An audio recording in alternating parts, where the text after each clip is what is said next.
Evening to all of y'all. Good afternoon, actually. What we will be doing today, we will be covering three important chapters from your JIGL subject, each having a weightage of 10 marks each. I have covered multiple chapters in my past two marathons. You can study from multiple chapters there, and today I will be covering three important chapters which have around 10 marks. So the very first one, I will be starting with BSA Act. Second, I will be starting with Arbitration Act, and third, I will be covering your administrative law. So all the three heavyweight chapters which students have problem, I will be covering it in depth and in a fast-paced manner. Now, before I start, can I have a confirmation that I'm audible, visible to all of y'all? So I will require around 1 hour's time to cover your Evidence Act.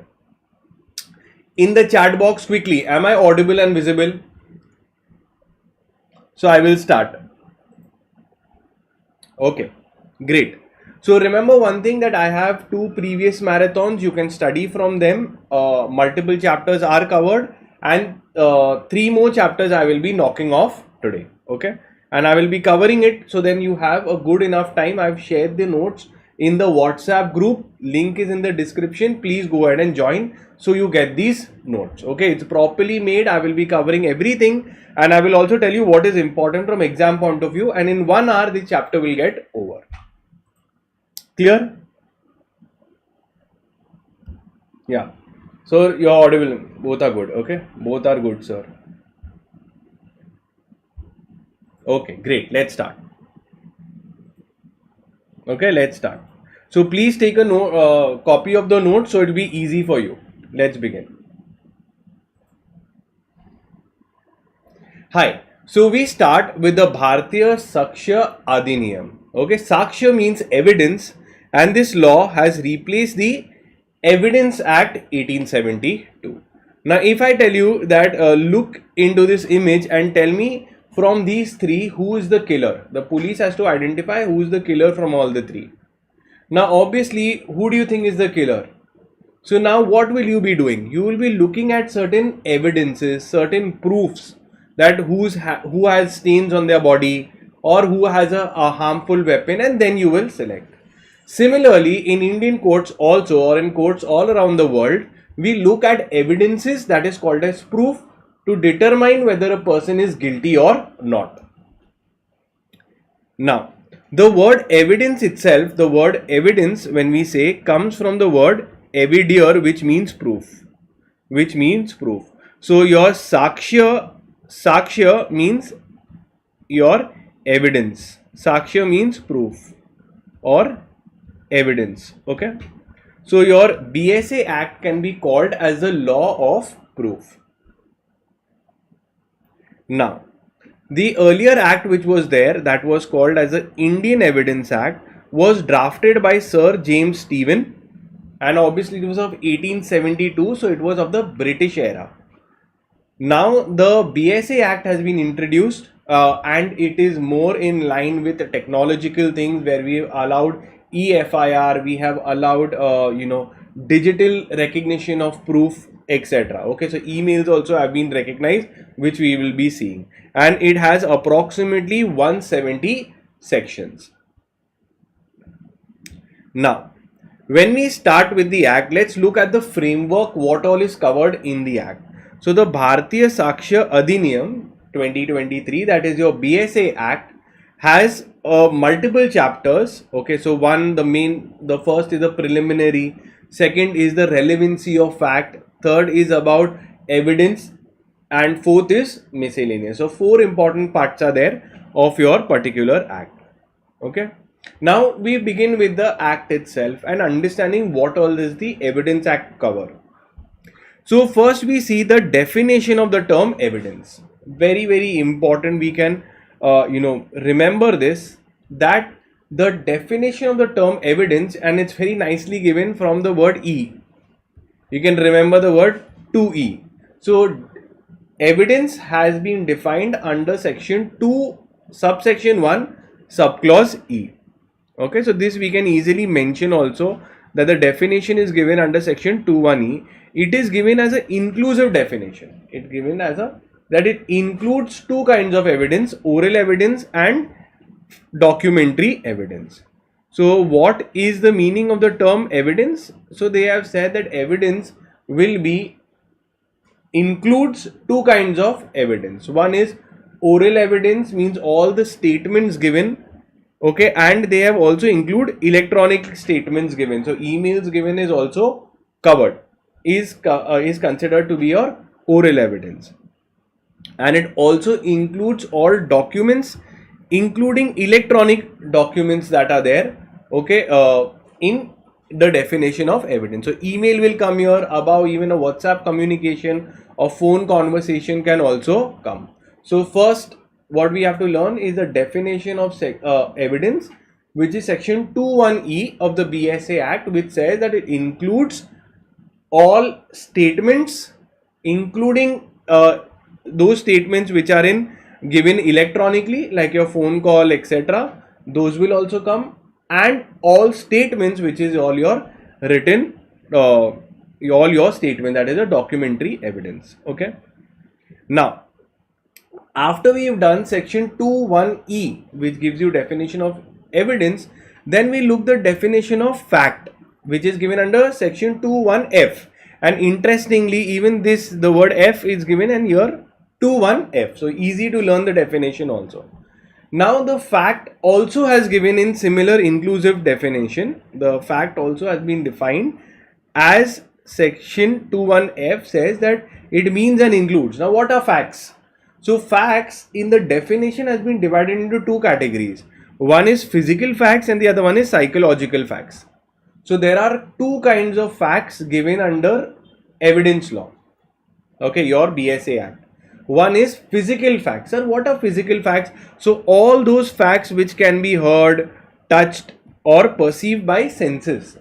So it means all things, all state of things, all relations between things that can be perceived by the by the senses, such as hearing, seeing, touching, smelling, tasting. Okay. So anything or things or relation of things which are capable, so whichever is being capable of being perceived by the senses. So for example, if a gun is there, so I can perceive with my sense of touch, I can feel the gun. So it is a fact, right? It is there. The other one, so this is called as physical facts. Okay, this is physical facts. The other one is called as mental condition. So mental condition are called as psychological facts. Now when I say mental condition means what? Such as sense of fear. So if I see that the victim was shivering, so this is also a fact that they were shivering. Or if I see that the accused was in a very angry mode, so that is a psychological fact where it says a mental condition of which a person, of any person is conscious. So if a conscious person is looking, we can make the mental condition. So what is a fact? A fact is a thing, physical thing, and it also includes your mental condition. Okay, so that is also covered. Now, very important, something called as facts in issue and relevant facts. Now when you go to the court, okay, when you go to the court, in front of the court, can you speak anything and everything? Answer is no. Whenever you want to open your mouth, it can only be related to two things. So in the court, you can allowed to give evidence. Evidence is allowed to be given only for two things and nothing else. Means you can never give evidence of a third thing. So first is the facts in issue, and the other one is called as relevant facts. Relevant facts means in the court you can give evidence of only two things. One is the facts which are disputed, where so facts in issue are called as disputed facts. What it is called? Disputed facts. For example, it is alleged by one and denied by the other. It is alleged by one and denied by the other. For example, one is saying that listen, he punched me. The other one is saying no, I didn't punch him. So this becomes a facts in issue because one person is saying one fact, the other one is saying another fact. So it is affirmed by one party and denied by the other party. That's a issue. Okay. and the other one is called as relevant facts. Now relevant facts are not disputed facts. They are not disputed but help prove or disprove the facts in issue. Means, for example, if I want to know that whether a person has killed him or has not killed him, so that becomes a facts in issue, whether it was a murder or it was a suicide, the facts in issue. Now to understand this, I have to look at certain surrounding facts, certain other facts. Those other facts which help me understand the facts in issue is called as relevant facts. For example, if someone has seen the person go and purchase a gun, that fact we have come to know. So that helps you prove or disprove the facts in issue. So we will see. Okay. So we did section 2, section 2.1e we did, section 2.1f we did. Now we are seeing the next section, which is your section number 3. Now what does section 3 say? That evidence can be given in court only of two things, that is facts in issue, means the facts which are challenged by one party and denied by the other party. Okay, and the other one is relevant facts, means all those surrounding facts which are helping me understand the facts in issue is called as relevant facts. So let's see. Evidence may be given, okay, regarding facts in issue and relevant facts and of no other. So in court, evidence can be given of the main thing which is challenged, and the second one anything else which is helping me understand the main thing, and of no other thing. Okay, very simple. Now one definition we'll understand of relevant fact. Now section 2.1k defines what is a relevant fact. Okay, it is defining what is a relevant fact. Now I have already explained you, relevant fact means what? Those connected facts, it is connected, which may help me prove or disprove the facts in issue. So relevant means it is relevant to the case. Okay, it is it is relevant to another when it is connected with any of the ways in the provisions of Adhiniyam relating to the relevancy of facts. So basically it is said to be relevant when it is connected with the facts in issue. That's it. Now, like let's take an example. Okay, in a theft case, illustration, in a case of robbery, theft, a CCTV camera showing that the accused entered the shop on the night of the theft is relevant as it helps prove the presence of the scene. So if I want to understand an example of relevant fact, okay, so a CCTV footage showing that the accused has entered the shop, so it helps me prove his presence, it is a relevant fact. Now we are going to understand something called as logical and legal relevancy. Okay, now logical relevancy and legal relevancy of facts. Okay, now anything, tell me, if it is presented in court, when the court is accepting it, it will be logically relevant and whether it will be legally relevant. Let's understand. Okay, logical and legally relevant. First, logical relevance means those which by common sense or by a common understanding should be included, whereas legally relevant means in the eyes of law it should be legally relevant. So first point is that all legal relevant facts or legally relevant evidence is logically relevant as well. So anything which is legally relevant will have a logic, definitely. So all legal relevant or anything which is legally relevant will be logical also. But the other way is not true, that everything which is logically relevant may not be legally relevant. For example, if I want to understand that a person, I'm understanding a case of theft. Now, if in case of theft, someone is coming and he is saying that the person is very, very poor. Now, it makes sense that a poor person would normally do the theft, but this is not legally relevant. Okay, so this is not legally relevant. So it makes logical sense, but it is not legally sensible. Let's see other things. Okay, other things which are logically relevant but law will not accept it. For example, a confession made before a police officer. So if any accused has made a confession before police officer, he is gone and told that yes, I have done the crime, I am guilty.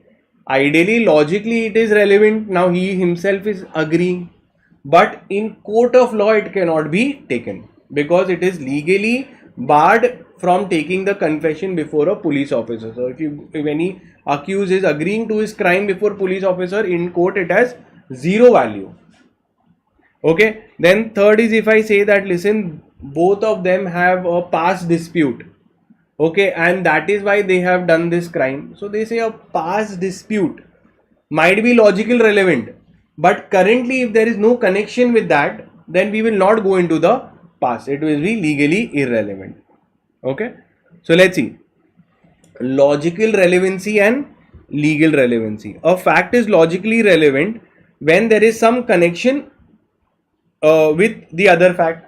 So we can understand there is some connection with the other fact. We'll say it is logically relevant. It is connected. It is has a chain of sequence. However,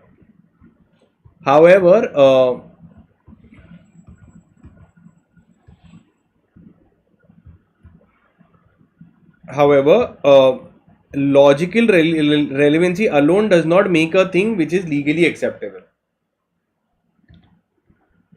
So legal relevancy is based on some other legal principles also. Okay, so one thing is for sure that anything which is legally relevant will also be logically relevant, one, but not every logically relevant fact can be legally relevant. So legal relevance is a narrower concept, okay, because everything that is logical cannot be. So if I say this is logical, so some logical facts are there, but not everything which is logical will be coming into will be accepted as legally relevant. So legally relevant is a subset of logically relevant. So anything which is legally relevant will definitely be logical, but everything that is logic doesn't mean it will be legally acceptable. I told you best example of this is confession before police officer. So it is logically relevant but not legally relevant. Another, I told you in case of theft that the accused is a poor person is logically sensible but legally it has no recognition. Then we see the other kind of things which they have spoken about is legal relevancy and admissibility. Now something which is legally relevant and whether it will be admissible in law, and vice versa also. If something is admissible, will it be legally relevant? So we are going to understand the connection between these two.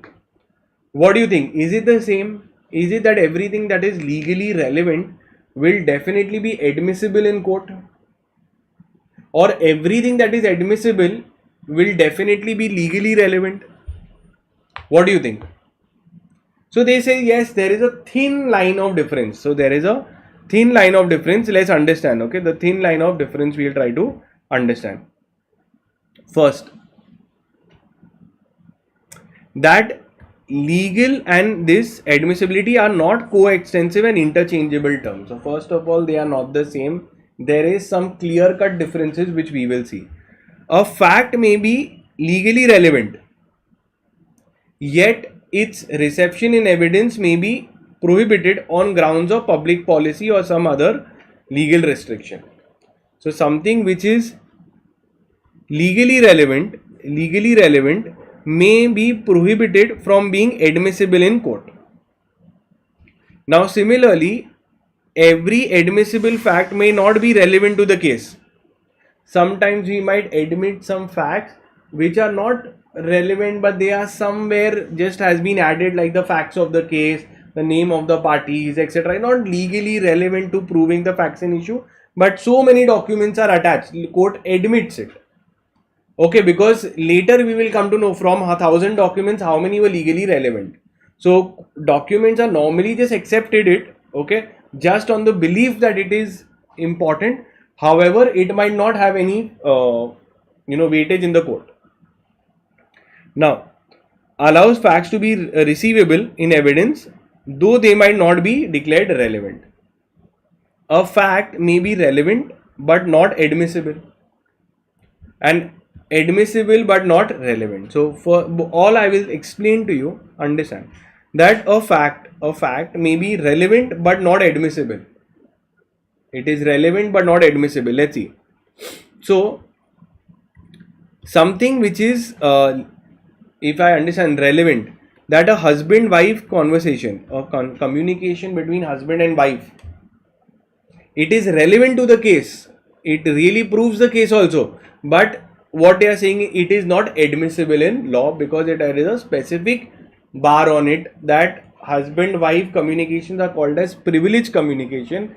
Privileged communications are those communication for which cannot be brought up in court. Okay, so one thing is, we'll give an example is privileged communication. So privileged communication is relevant but not admissible. So it is relevant to the case but not admissible. Not admissible. And now let's see the other way around. That admissible but not relevant. Now how can something be admissible which is not relevant? Logically, that so many times we allow so many documents. Later we come to know whether it is relevant or no. Okay, so admissible means accepting in the case. So let's take an example for that also. A fact may be admissible, okay fine, we'll take it, but later we might find it and it is not relevant.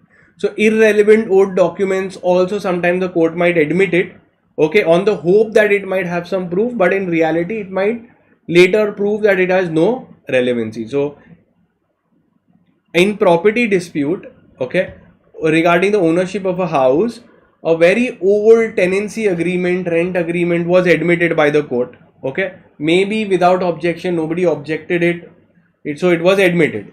Even though it is admitted, it is not relevant to the determining the current ownership. Okay, so I give you another example is admissible but not this. So bringing in certain old documents. So it is admissible, court must have accepted it, nobody raised an objection and it was just kept there, but it did not help any in proving anything. Relevant, which I give you example is privileged communication. Clear? So very simple. We are done with this. Now we had done initially that evidence in court can be given only of two things. I told you that in court evidence can be given only of two things. What are those two things? Which is called as facts in issue and the other one is called as relevant facts. So evidence in court can be given only of the main disputed fact and anything which helps prove or disprove the main disputed facts.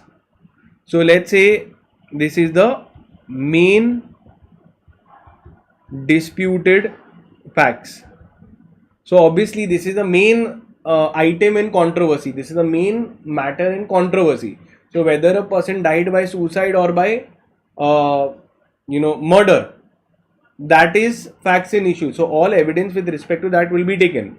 Relevant fact could be which is closely connected with the facts in issue, which helps us prove or disprove the facts in issue. For example, a relevant fact could be a train ticket also. A train ticket where I come to know that the accused had come to the railway station and his train ticket proves his presence. So this is a relevant fact because it helps you understand, get you closer to the facts in issue. Clear? Now, facts in issue is given under section 21G, which says that any fact. Now, what is fact in issue? Means when you have a fight with someone, you give your version of the story and someone else will give the exact opposite version of the story. He gave me bad words, then I hit him. Someone else will say that, listen, I hit him, then he gave me bad words. So the facts are two different. Okay, the two versions of truth. So now that is called as facts and issue.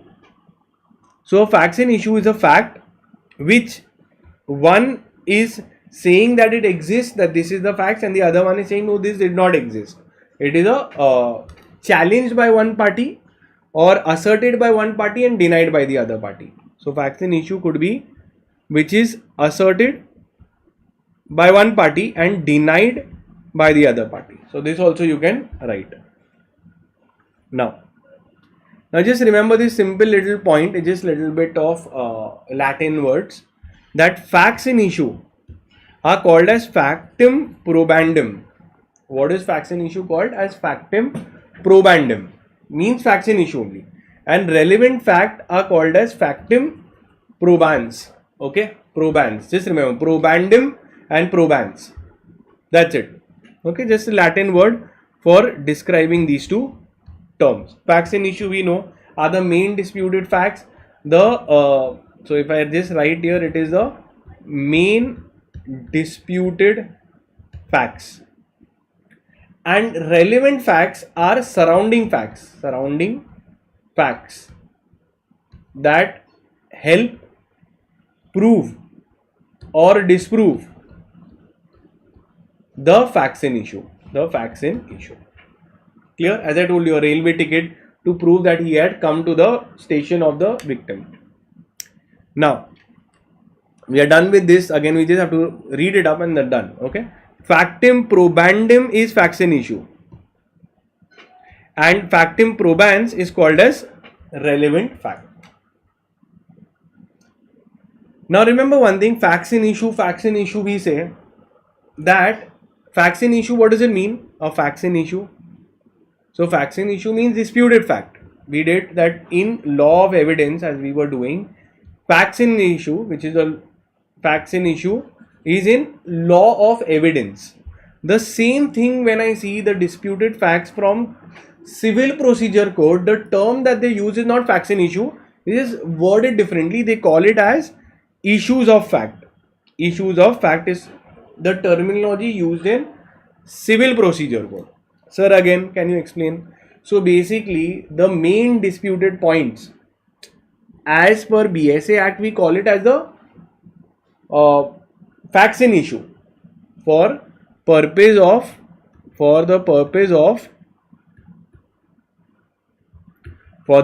of BSA Act, law of evidence. We call it as facts in issue.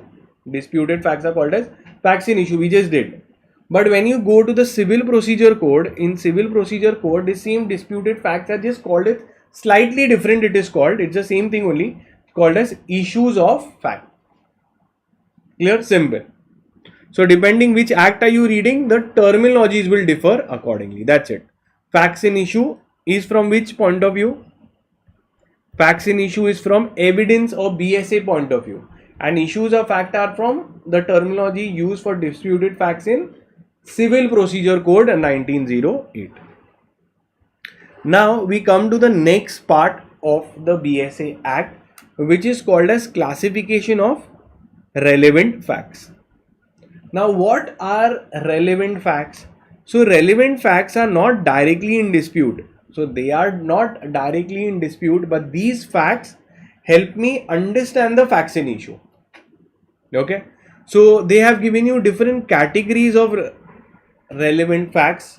You know, your connected facts, admissions, your dying declaration, your judgments of court and expert opinion. These are all relevant to the case.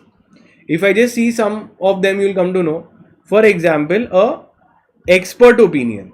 So a expert opinion where I have to decide whether it is a murder or it is a suicide. Okay. So then a expert opinion of a doctor or medical report, expert medical report will help me understand the facts and issue better. So we will see all of them, each one when we do. Now, before we just come, they have just given you now some fundamental rules of evidence they have given you, where they write the word may presume, shall presume and conclusive proof. So what do they tell you? They tell something may presume,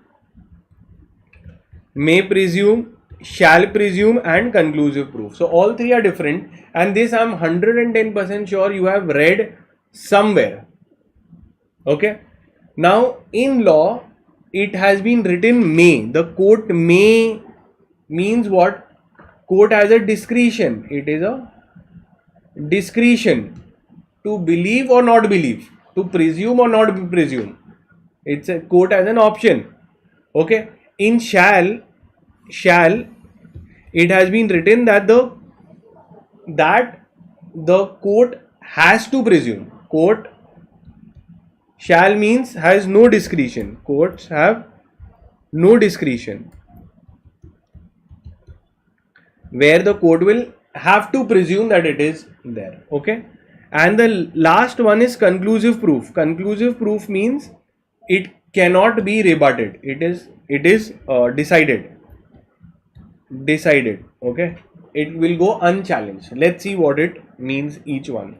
Sometimes when we do Companies Act, they have written that an incorporation certificate is conclusive proof that all the formalities of incorporation has been done. Conclusive proof means what? It has been decided, finalized, and no one can challenge it. That means conclusive means moment I came to know that an incorporation certificate is there, that means certificate of incorporation is there, means it is company has been incorporated. No further evidence will be heard. That is conclusive proof. Let's see each one and slight differences between them.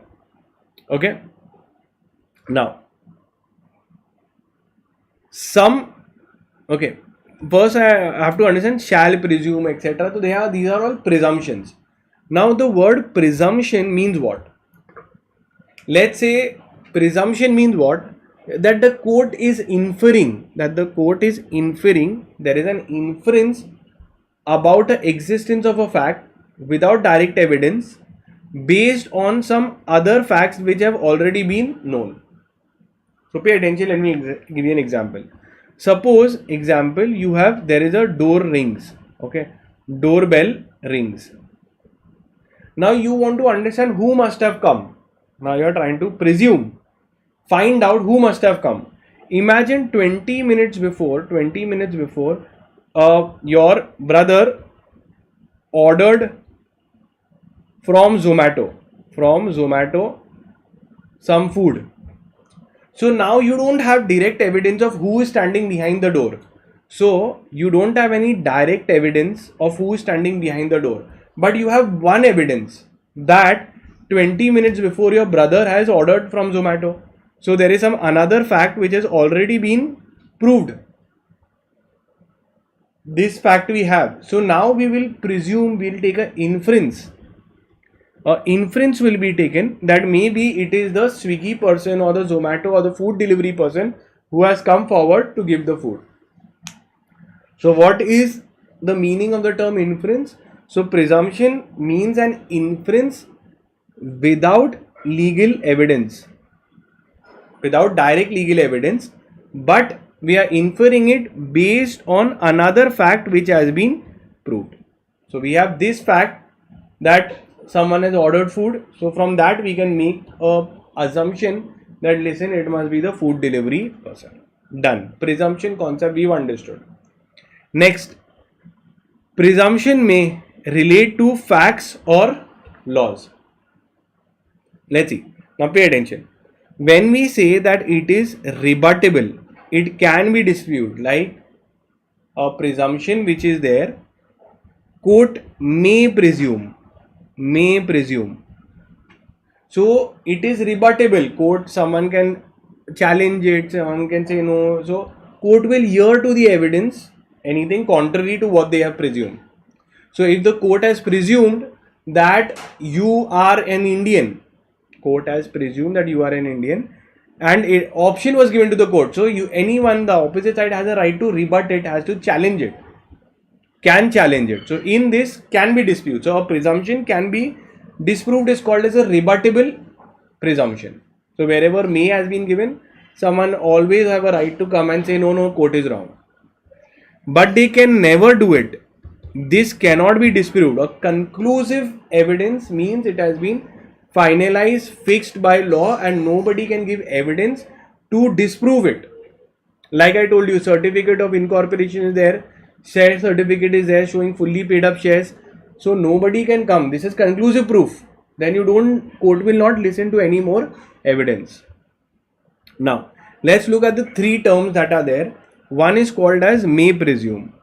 Okay, what does it mean? May presume. From the name itself, court may presume. So whenever the law says that the court may presume, it means that the court has a discretion, may presume in favor of any of the parties. They may treat it as a proved fact unless dispute. So if the option has been given to the court that you may presume however you want depending on facts of case, so court may presume or has the discretion to believe that some facts are already proved. So court will decide if they want to believe that some fact is already proved. The court has a discretion either to presume the facts or not presume the facts. Okay. For example, if some electronic messages are there shared between persons, so WhatsApp messages, so court will look whether they want to believe it or they don't want to believe. So let's say a WhatsApp message between parties. So there is a WhatsApp chat which has come before the court, and the court is reading the chat, and in that court has a option to believe that these facts are true or not. That is why they have written the word may. May always means a discretion. Simple. Now when the word in the law has been coming that it is shall presume. It is shall presume. This means that the court is bound to presume, okay, that the fact is already proved unless someone else brings the opposite side tries to disprove it. Pay attention. Here, whenever it is written shall presume, means we will always believe that this is the fact unless something else is coming up. Let's see. So court, if someone is coming up with certified copies, okay. So it is a law that the court shall presume that these are genuine unless something else is evidence is coming, unless it is disproved by the other party.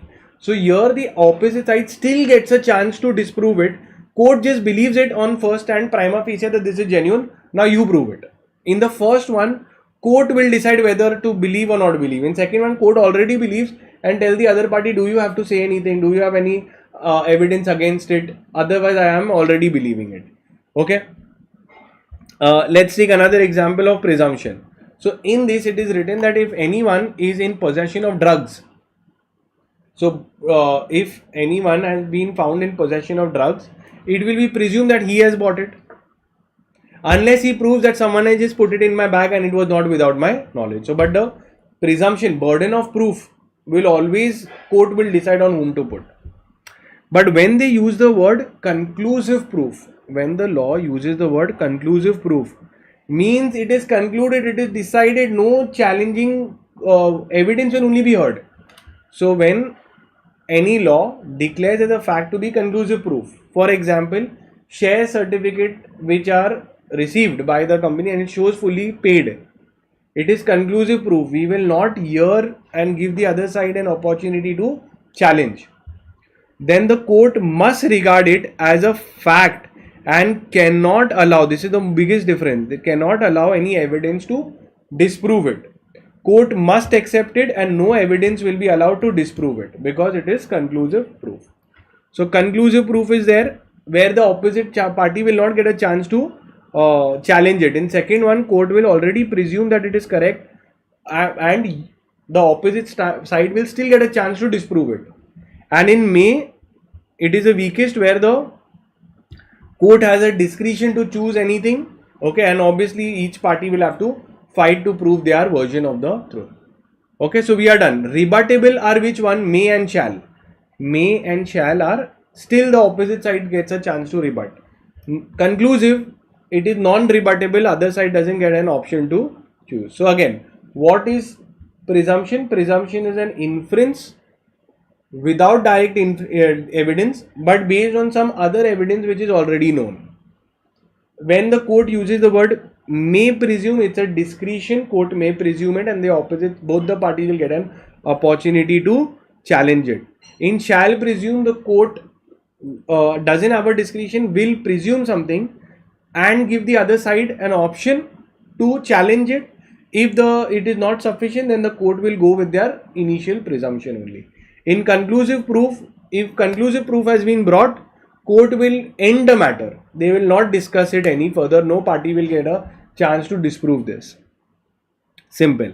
Now we are going to look at the next part, which is called as closely connected facts. So what are we seeing? We are looking at closely connected facts. Now obviously it is closely connected to what? To facts in issue.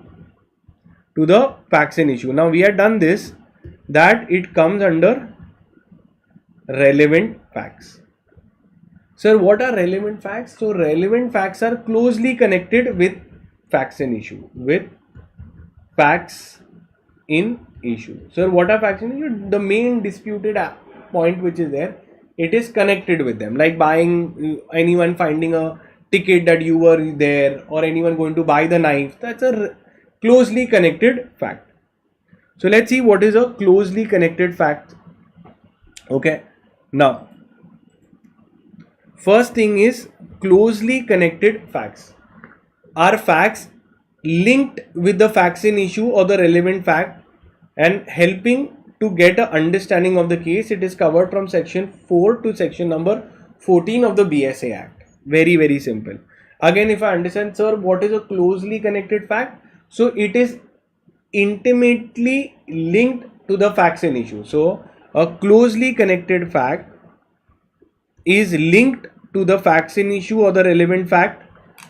Okay, it helps you in understanding the case better, and it is covered from a section 14 to section number 4 to 14.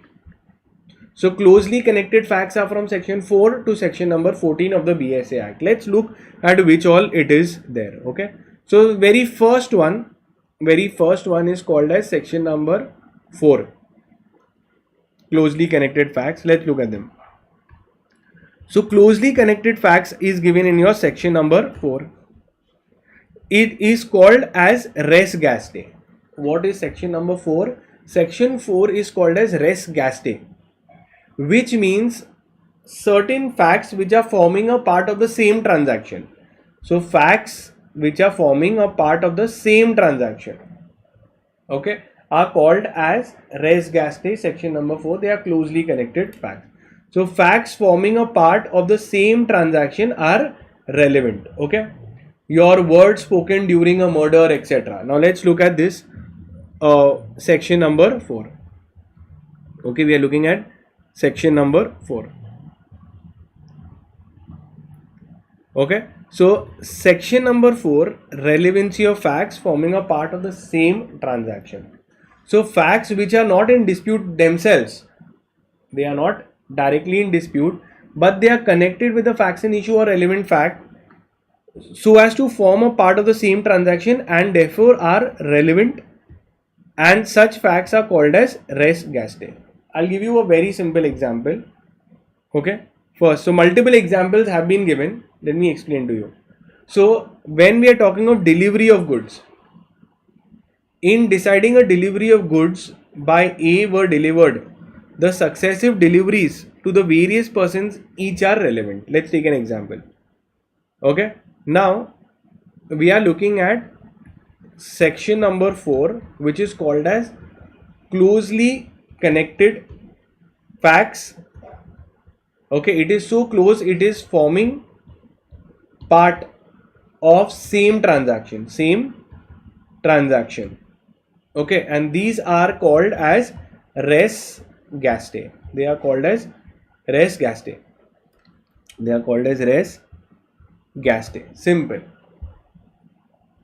Now let's look at multiple examples. One. So let's say Mr. A has given the goods, delivery of goods to B. B has given to C. C has given to D, and D has given to E. Okay. Now in understanding, and E later comes and says that I didn't receive the goods only. So A will have now C is saying that he didn't receive the goods. Didn't receive goods. Whereas A is showing proof of delivery. Proof of delivery to B. So now we have to understand all the prior transactions, everything. So dispute is from year to year, that D has not given to E. But for that we have to understand the previous transactions also. They are all closely connected. So res geste are all those transactions which are connected to help you understand the faction issue. So this part of the transaction I have to understand, see where the goods went. This part I have to look at the transaction to see where the goods went. This part, so I will be able to identify where exactly the goods were lost. So this is called as res geste. Transaction which are, so basically it is a transaction which is forming a part of a whole set of transactions. Even res geste could be a chain of events. A chain of events. For example, between two persons, so Mr. A versus Mr. B, when there was a fight, this witness was there. He was a witness to the argument. So there was an argument happening. So he was there. Then he left. And after that we came to know Mr. A and Mr. B. Mr. B was murdered. Now again, seemingly if you see one connected fact it is there, that this guy witnessed the arguments and then he left. So this also becomes a important fact. This is also called as res geste. Okay. So bystanders statements telling what happened before and after the transaction or the event or the fight can also be covered. The third thing, if I tell you, if it is a case of libel, that is defamation. Now in that I say that the book is defamatory. It mentions, we see so many movies, we see so many novels written about personality.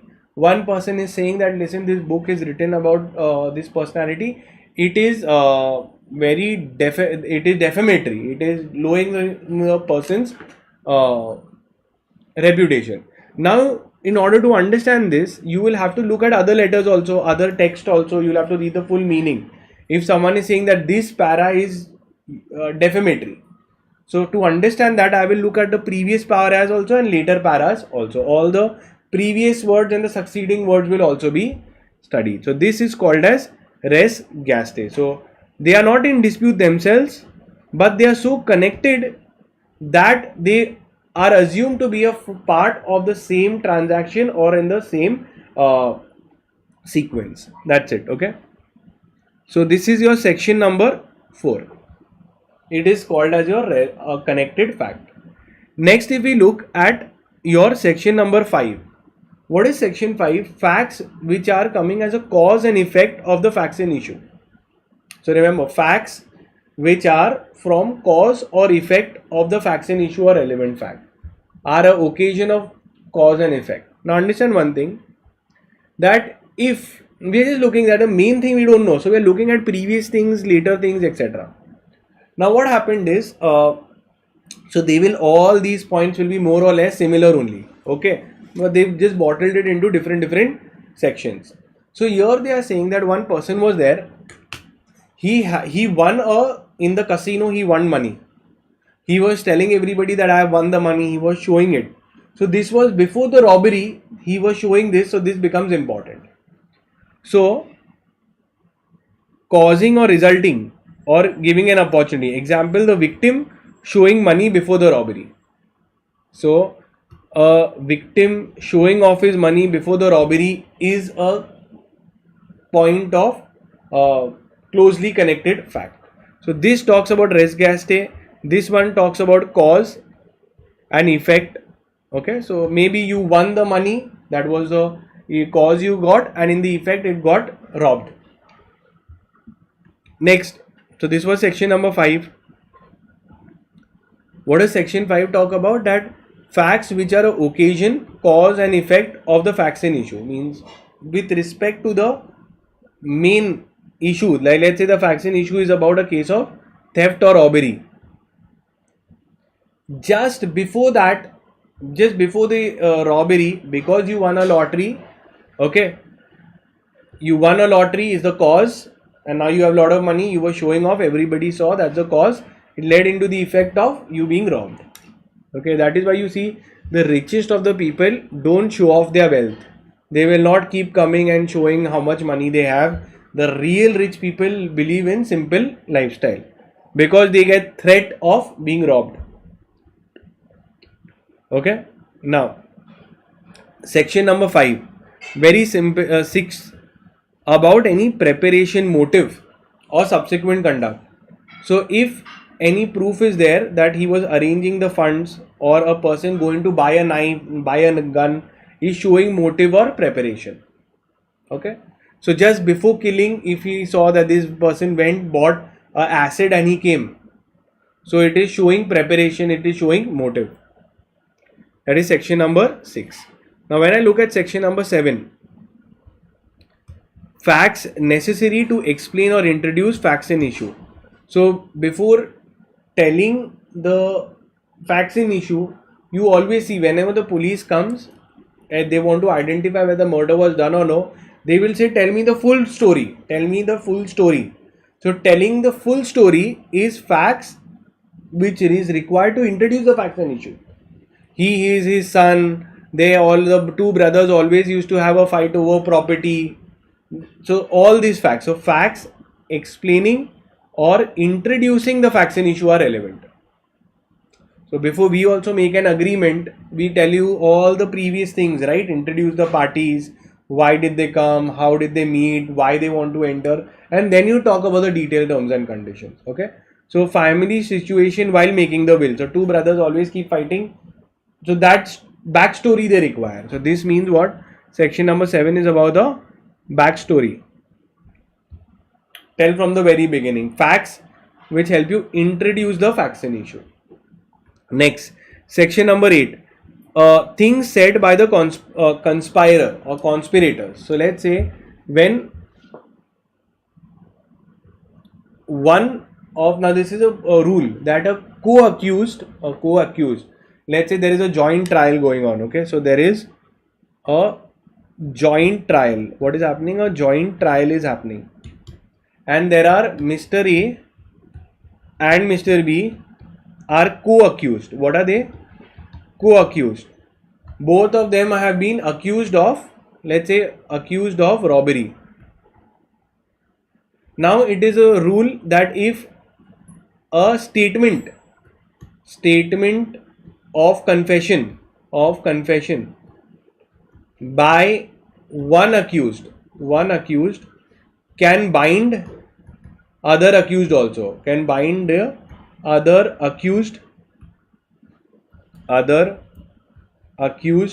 as well. Simple. So what happens is A went and B went and B told that yes, I have done the crime. Me and A had done together. We both had conspired together. We both had done this. He had told that he will get the guns and I will store it. So the full story he went and he told.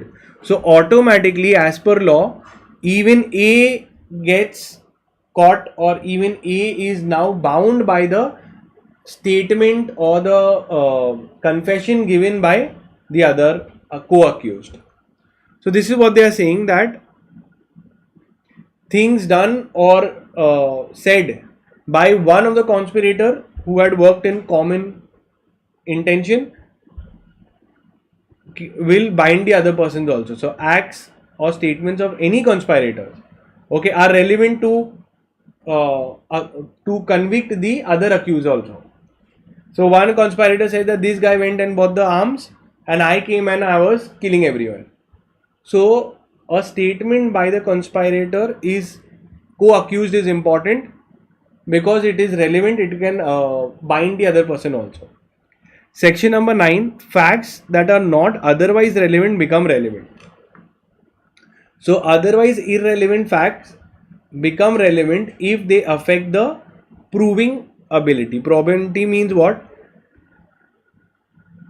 Probability means proving ability. Proving, you can write it down multiple times, this line comes, proving ability. Okay, so normally this wouldn't be relevant, but now it is relevant. For example, accused being far away from the crime scene. So section number 5. Normally it doesn't matter where you are standing, but during a crime scene, it matters to know your location. If I come to know that you were not in Mumbai, you were in Delhi, so that fact is very important, and normally it is irrelevant. But to this case, it becomes relevant to know whether you were involved or where were you. The accused's location is very important. Then comes section number 10. Facts tending to be enable the court to determine the amount in suits or damages. So any fact which helps us know the amount in damages, okay, to determine the amount for damages is covered. For example, medical reports, or if a car accident cases, there's a report of the garage for how much injury was there, that is relevant. Section number 11 says any custom is there. Now custom point of view, they go for 2-3 points. Okay. If any custom is there, now facts with respect to a right of a custom, then any transaction or instance about the right or a custom are relevant. For example, any previous pathway, etc. by a villager, all the villagers were saying that in this well we always used to go. It's a custom. So that fact becomes relevant to determine whether the custom is there or no. So how many instances are there, how many instances of departure were there, how many instances of how long this custom was being followed, all those facts becomes important. Section number 12, showing the existence of a state of mind. If I want to show that someone has fear, someone had anger, then facts showing the intention, etc. will be done. For example, any witness saying that I could see him in anger, so that shows a state of mind. I could see the victim shivering, that shows a state of mind. Section number 13 says facts which are bearing whether an act was accidental or intentional. So all those facts to tell that whether this guy was innocent, accidental was there, or intentional. For example, if a CCTV camera is there, footage is there, to see that how did the accident happen, whether he really wanted to kill him with the car, or it was a case of accidental death. So all those things. So if I find that you had been, with respect to counterfeit notes, printing of fake currency, it was not one time, it was continuously done for many years. So we know that you obviously intended to do it. Section number 14, existence of course of business when relevant. So business practices will help us know whether if it was a business practice will help us know the case better. If it was a business practice and we see that there was a normal stock movement, then we will be happy that the transaction was happening in the normal course of business. So existence of a course of business when relevant. Business practice, if it helps, if an act was done in the regular course, it will help us understand whether intentional, not intentional, the crime better. So we are trying to understand what is it, and more or less the particular full chapter contains these similar kind of points. That first one is, okay, let's see here. We'll go now. What were we doing? We are taking a recap. Okay, we are taking a recap of this entirely again. So what do you mean by closely relevant facts? So they are directly not an issue, but they are intimately linked to the facts in issue and the relevant fact. So which section covers closely connected facts? Section 4 to 14 talks about closely connected facts. The first one is called as res gestae, where the transactions forming a part of the previous transactions will be considered and all be treated as a part of the same transactions. Then we saw cause and effect. So if I'm showing money, it is a cause that I won a lottery. Now that effect was that I got robbed.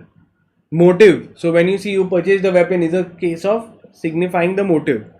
When you see facts necessary to explain or introduce the fact. Now obviously sometime before backstory I told you, remember the facts and issue, before that you need some facts to introduce the facts and issue. That is called as your section number 7, facts which need to be introduced are also relevant. Conspirator, section number 8 says that one conspirator's statement is relevant because it binds the co-accused or the co-conspirator.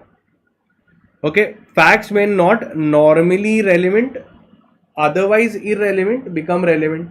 So facts otherwise not relevant, like where you were standing, etc., where your location is normally not relevant, but becomes relevant to understand your location. So if it is help prove the case, having a higher probability level, proving ability, then we will look. Section 10 says to determine the damages in the suit. So all the any in a suit or damages, all those facts will help me determine the amount of damages. For example, the garage report or the medical bills to identify how much damage has been done. Okay, with respect to custom, the right of the custom, when it was, how long it was being used, how the custom was recognized, the instances where it was allowed, abandoned, not followed, all of this. So if I see an illustration that from many years people were using a well, it is a fact that this custom is prevalent. Okay, anything with respect to the mind, body or bodily feeling, so facts showing about the state of mind will help us understand the case better, whether to understand whether an act was accidental or intentional. So maybe if I come to know that he tried to help but it slipped out of his hand, and all the proof of all of that will help us know that it was not intentional, it was accidental. So all those facts is very important. Now we come with the next part of the chapter. Now we start with the next part of the chapter, which is called as admissions, and then we do with confessions, and admission and confession is another important part. Let's see. So first, what do you mean by the term admissions? Okay, now understand one thing, that admission means from the definition. So first we'll just go that section 15 to 21. So section 15 to 21 talks about admissions, talk about certain kinds of admission. Normally, who will give the admission? So they define the term admission in section number 15. See, first we are understanding the meaning of the term admission. What do you mean by the term admission? So a admission is a statement, okay, which suggests an inference about a fact, an issue or relevant fact. So that will be brought into the case. So admission means you are allowing a certain thing to come. Why? Because it is giving you some hint. Inference means a hint about the facts in issue or relevant fact. So it will be admitted in court. So admission is any statement. The statement could be oral, written, and now the BSA Act also covers electronic statements.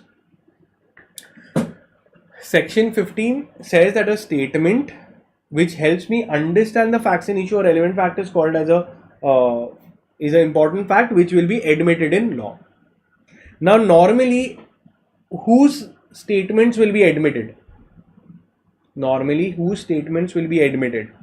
So only the person who has directly seen the event or his agent who is involved, mean the real party, the real disputants, when they come, they will be admitted.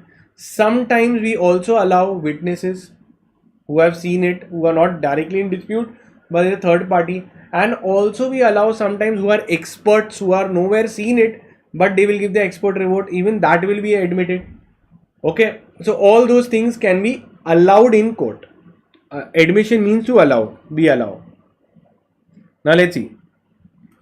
Section number 16, admission by a party or an agent.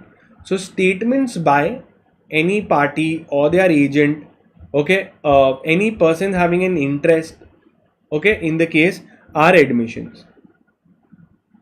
So a statement, whether it be oral, documentary or electronic, given by the party will be taken in as evidence. Common sense admission. Second, now we did section 15, which is the definition. Section 16, that the party is bringing or the agent is bringing some proof, we will admit it. Now we see section number 17. So what are we doing? We are doing section number 17.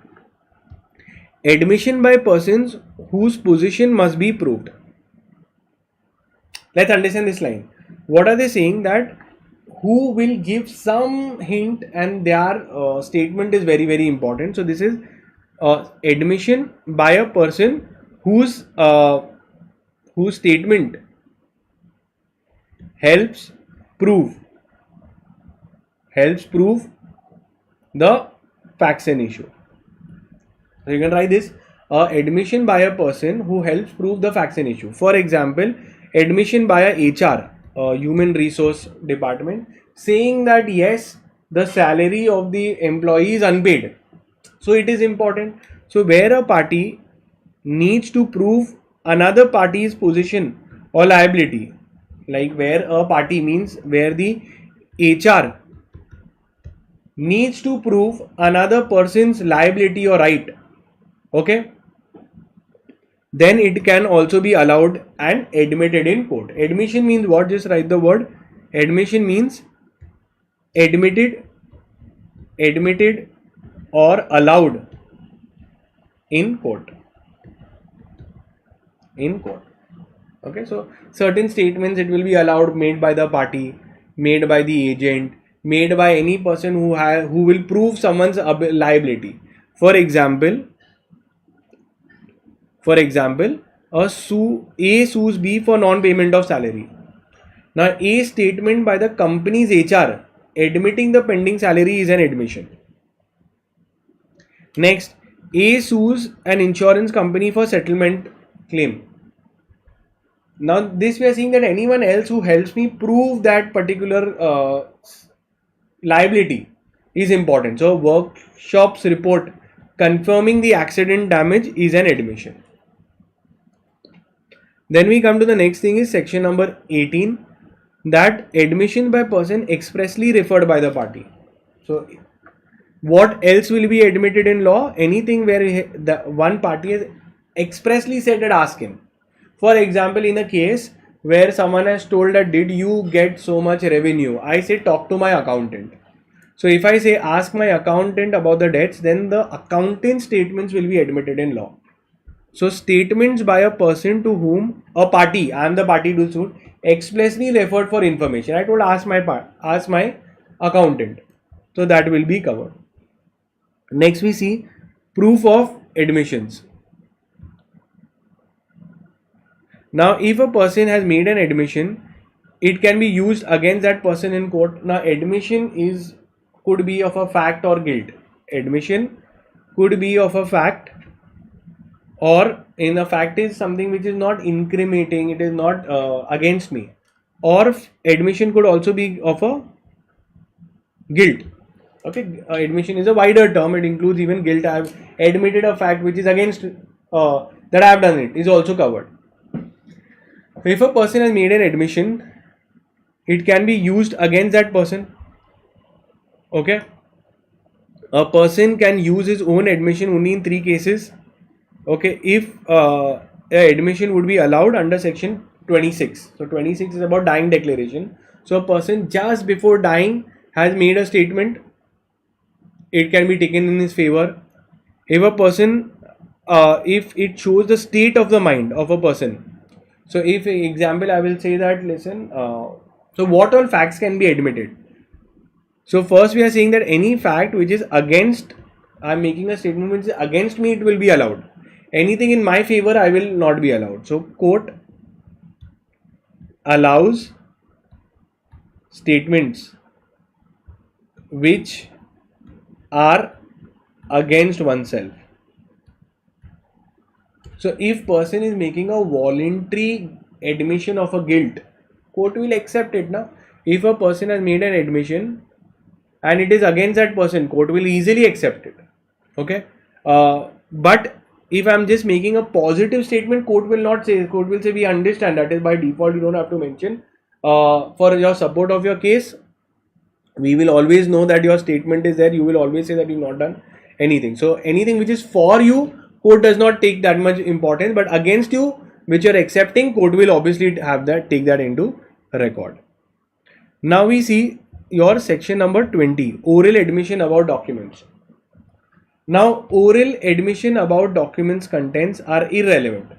So normally, if a document is there, will court accept a oral statement about it, or they will say bring the document?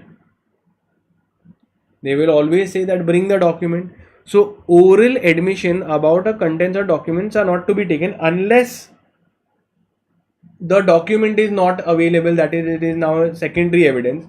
Primary evidence is the document itself, but if the document is not available, then court will listen to oral admissions also. If someone is challenging the document or saying that the document is not available, then we will hear the oral admission about documents also. Oral statements and all that also will take with respect to documents. Then we see the next one is section 21, admissions in civil case. In civil case, an admission is irrelevant if it is made an express agreement not to give evidence and there is an implied agreement referred by court. Means, last point it is, in civil cases, admission is irrelevant if there is an agreement not to give evidence. So let's see. What are they saying? That you made an agreement that you will not give the evidence to court. Then that will be taken in a law. Okay, so let's see. During the settlement negotiation, let's see. Okay, so during the settlement negotiation, A says, I will pay you 1 lakh to settle the matter. I will pay you 1 lakh, and both the parties agree that the settlement talks will not be taken as evidence in court. That the settlement will not be taken as evidence in court. This admission is irrelevant. So if you have written that evidence will not be taken in court, then it will not be allowed. Another example, in a mediation, B admits the fault. So in a mediation, one party admits the fault, but easily it has been said in that agreement that nothing in the mediation should be taken as evidence in court. What has been said in the mediation, what has been said in the negotiation terms, those all evidences cannot be taken in court. If court finds that the parties had agreed that whatever they have done in the proceedings, in arbitration, in conciliation, in negotiation, while doing that, they have an agreement that they will not use any of the statements inside in court, then court will not admit it. Okay, so then they say that admission is irrelevant if the parties had agreed that they will not produce this evidence in court. Okay, so now we are done with section number. We'll just take a small little baby recap. Admissions. Okay, so admissions are all those facts which have been admitted in court. It starts with section number 15. That what is admission? Admission means a statement which has been permitted to come in court. Admission can be given by the party or their agent. Okay, next is admission can also be given by a person who can prove a liability of someone, who can prove the position or liability of someone. So for example, your HR, okay, to tell about the salary, which example I gave you.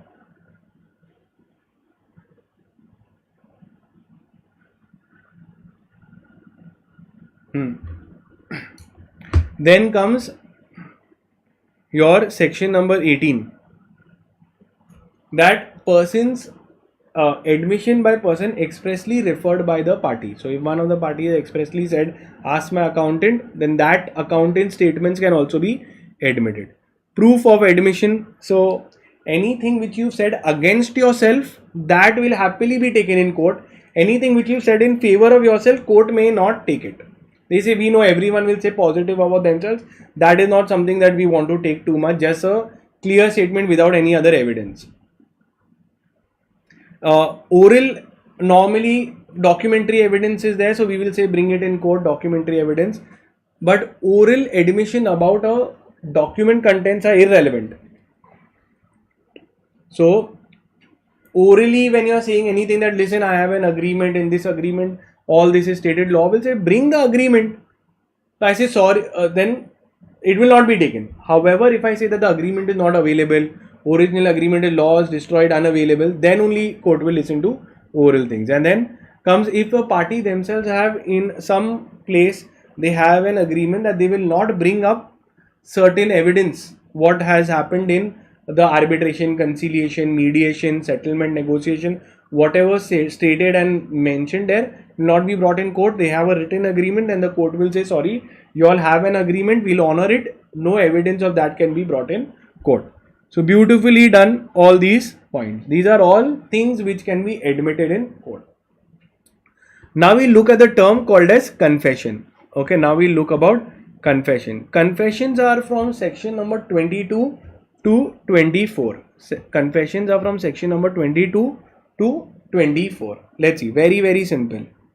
Okay, confession is where confession always goes against the maker. Confession is about a guilt, okay, that you've done something wrong, that's what you will confess. It always goes against the maker.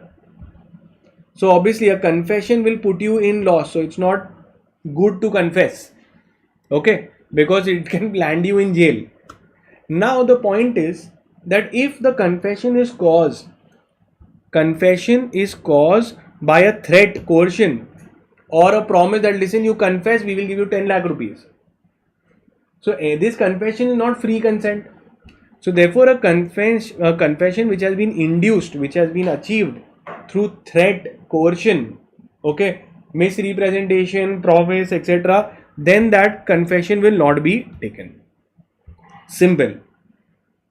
Okay, so police threatens someone that you to get a voluntary confession by beating him up. This confession not taken in court. So this is with section number 22.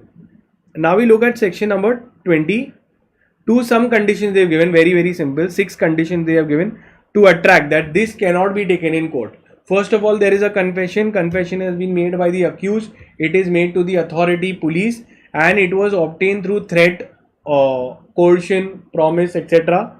And it is related to the offense which he is being accused of, with the charge, whatever charge sheet it is there, whichever section it is there, he is saying I have confessed to that. Why? Because I was forced, etc. Either there is an advantage that I will get 10 lakh rupees someone is giving me, or they are telling that they will release me in other cases, or they are saying that you take it up, we will save your family. So for that, or to protect against. So why did you confess? Maybe to get some advantage or to avoid an evil in the proceeding. So for example, if the police is saying that if you don't confess it, we will kill you. So in that case, all these 6 things are there, then the confession will not be taken. So accused confesses to the police that he has done the offenses. And why did he confess? Because either he is getting an advantage or he is getting a very big evil disadvantage against him. Okay. Now we see section number 23, confession to police officers. So section 22 are done. Now we're doing section number 23. 23 talks about confession to police officer. So a confession made to a police officer is inadmissible. It is only made in front of magistrate is allowed. So in front of police officer, any statement that you give, okay, any confession that you make is inadmissible, because everybody gets scared of police. Sometimes police use excessive force and beat up. So confession is made. So before police officer it is inadmissible. However, a confession before magistrate is permitted, can be accepted as evidence. So we are done with section 22, 23, 24. Now confession is very simple. Confession by force not allowed. Confession before police officer not allowed. That is section 22, 23. Now we see section number 24, which we've already discussed. Before that. Confession by one co-accused binds the other co-accused also. So where 2 or more persons are jointly in a joint trial, as I had explained, with their charge for the same offense, a confession made by any one of them will bind the others also. Court may take that confession into consideration not only against the maker but also against the co-accused. I have already explained to you in the earlier example that in a joint trial, one co-accused has said something, that confession will capture the other, will bind the other co-accused also. Okay, now they've given a simple little case, that is Pakala versus Emperor. That is a leading case where the Privy Council clarified that the legal meaning of the term confession under evidence law. So a confession may be you are clearly admitting the offense, and admitting all the facts together constitute the offense. Means in this case, Pakala versus Emperor, what did they say? That admission should be of the complete act, complete charge, complete offense. Cannot just say some parts and deny the others, where you cannot be put in jail. So a confession must be either clearly admitted, or a person should admit all the facts so that the offense can be done, otherwise you cannot put him in jail. So when a statement is not confession, so a statement is not a confession a statement is not a confession if it contains a exculpatory matter and it only admits incriminating facts without admitting guilt. Okay, so it contains certain matters which, if true, the accused will not be guilty, and it only admits certain facts but without accepting guilt. So if the accused is saying that I have done this, but I am not guilty. If the accused is saying that I am not guilty, but he admits facts, incriminating means facts which are against him. So in that case, it is not a confession. Clearly, the court asks you, in the court they ask that are you guilty? They say yes or no. If they say no and they admit to a lot of facts, it is not confession. See, if the accused has admitted to incriminating facts that yes, I had the knife, it was my knife. However, but he says that I did not kill. So this is one fact. Incriminating facts such as holding the knife, your gun has been admitted. However, if you say that you have not done the killing, you have not done the offense, you were just holding the knife or it was your knife, then it is not a confession, it's only an admission of some of the facts. Now we will see, so we are done with section. Which sections were there? Section 22, 23, 24. Very, very simple. 22, 23 and 24. This was about police officer. This is about co-accused, and this was about free consent. Okay. So without any confession should be without coercion, force, etc. Now we look at the terminologies of confession versus admission. We'll try to understand this. What is the difference between confession and admission? So very, very simple. Normally we are trying to understand. Confession is for guilt, that you are admitting some guilt, whereas admission is of a fact. Okay, it is of a fact. Confession is mostly in case of criminal cases. This is in civil matters. A confession always goes against the party making it, and admission always may or may not go against the party making it. Proceedings in confession are criminal only, whereas admission is in civil and criminal. Wider term. So admission is a wider term. You could admit a fact which is going against you, that is a confession. So it is a wider term. Then it is made, confession is always made by the accused, whereas admission could be by any person, statement of witnesses, etc. is also covered. Confession is always by the accused. Okay, confession always goes against the person making it, and confession before police officer is not allowed, but admission before the police officer is allowed. Conclusive proof. Okay, a confession is a conclusive proof. Admissions are considered as good proof, however it is not a conclusive proof. Binding nature. Confession binds the person, the accused as well as the co-accused in joint trial, whereas in admission it does not bind the others. Okay, now we see the next and one just very simple part which we've already done. Confessions could be of two kinds. One is judicial confession and the other one is extrajudicial confession. Confession before the magistrate is called as judicial confession. Okay, it is a formal concession. It is also called as formal confession. In that it is done before magistrate. Okay. Now when I see extrajudicial confession means what? It is a informal confession. Informal confession, and it is done before police officer, done outside court. Maybe in front of family, friends, witnesses, police officers, etc. Okay. Then just a few case laws they have given you. That Ram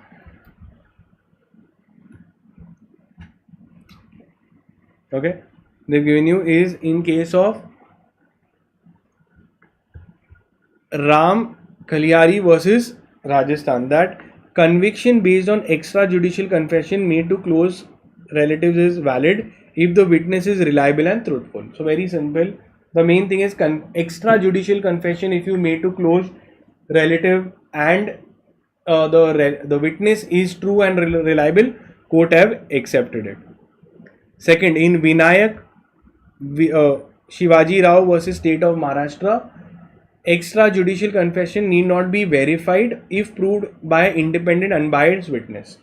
So if outside court also a particular confession has been given, okay, and the person is genuine, unrelated, trustworthy, then the court will still accept the thing. Now we come to another thing which is called as Section 26, statements of unavailable witness. Okay, this comes in dying declaration. The person is not available, means the witness is not available. Why? Because he must be dead, he must be unavailable, he must be missing, etc. So in that cases, normally court always say that whoever has seen the thing, bring them. So direct evidence source is always brought. If any person has seen the crime, we will tell that bring that person.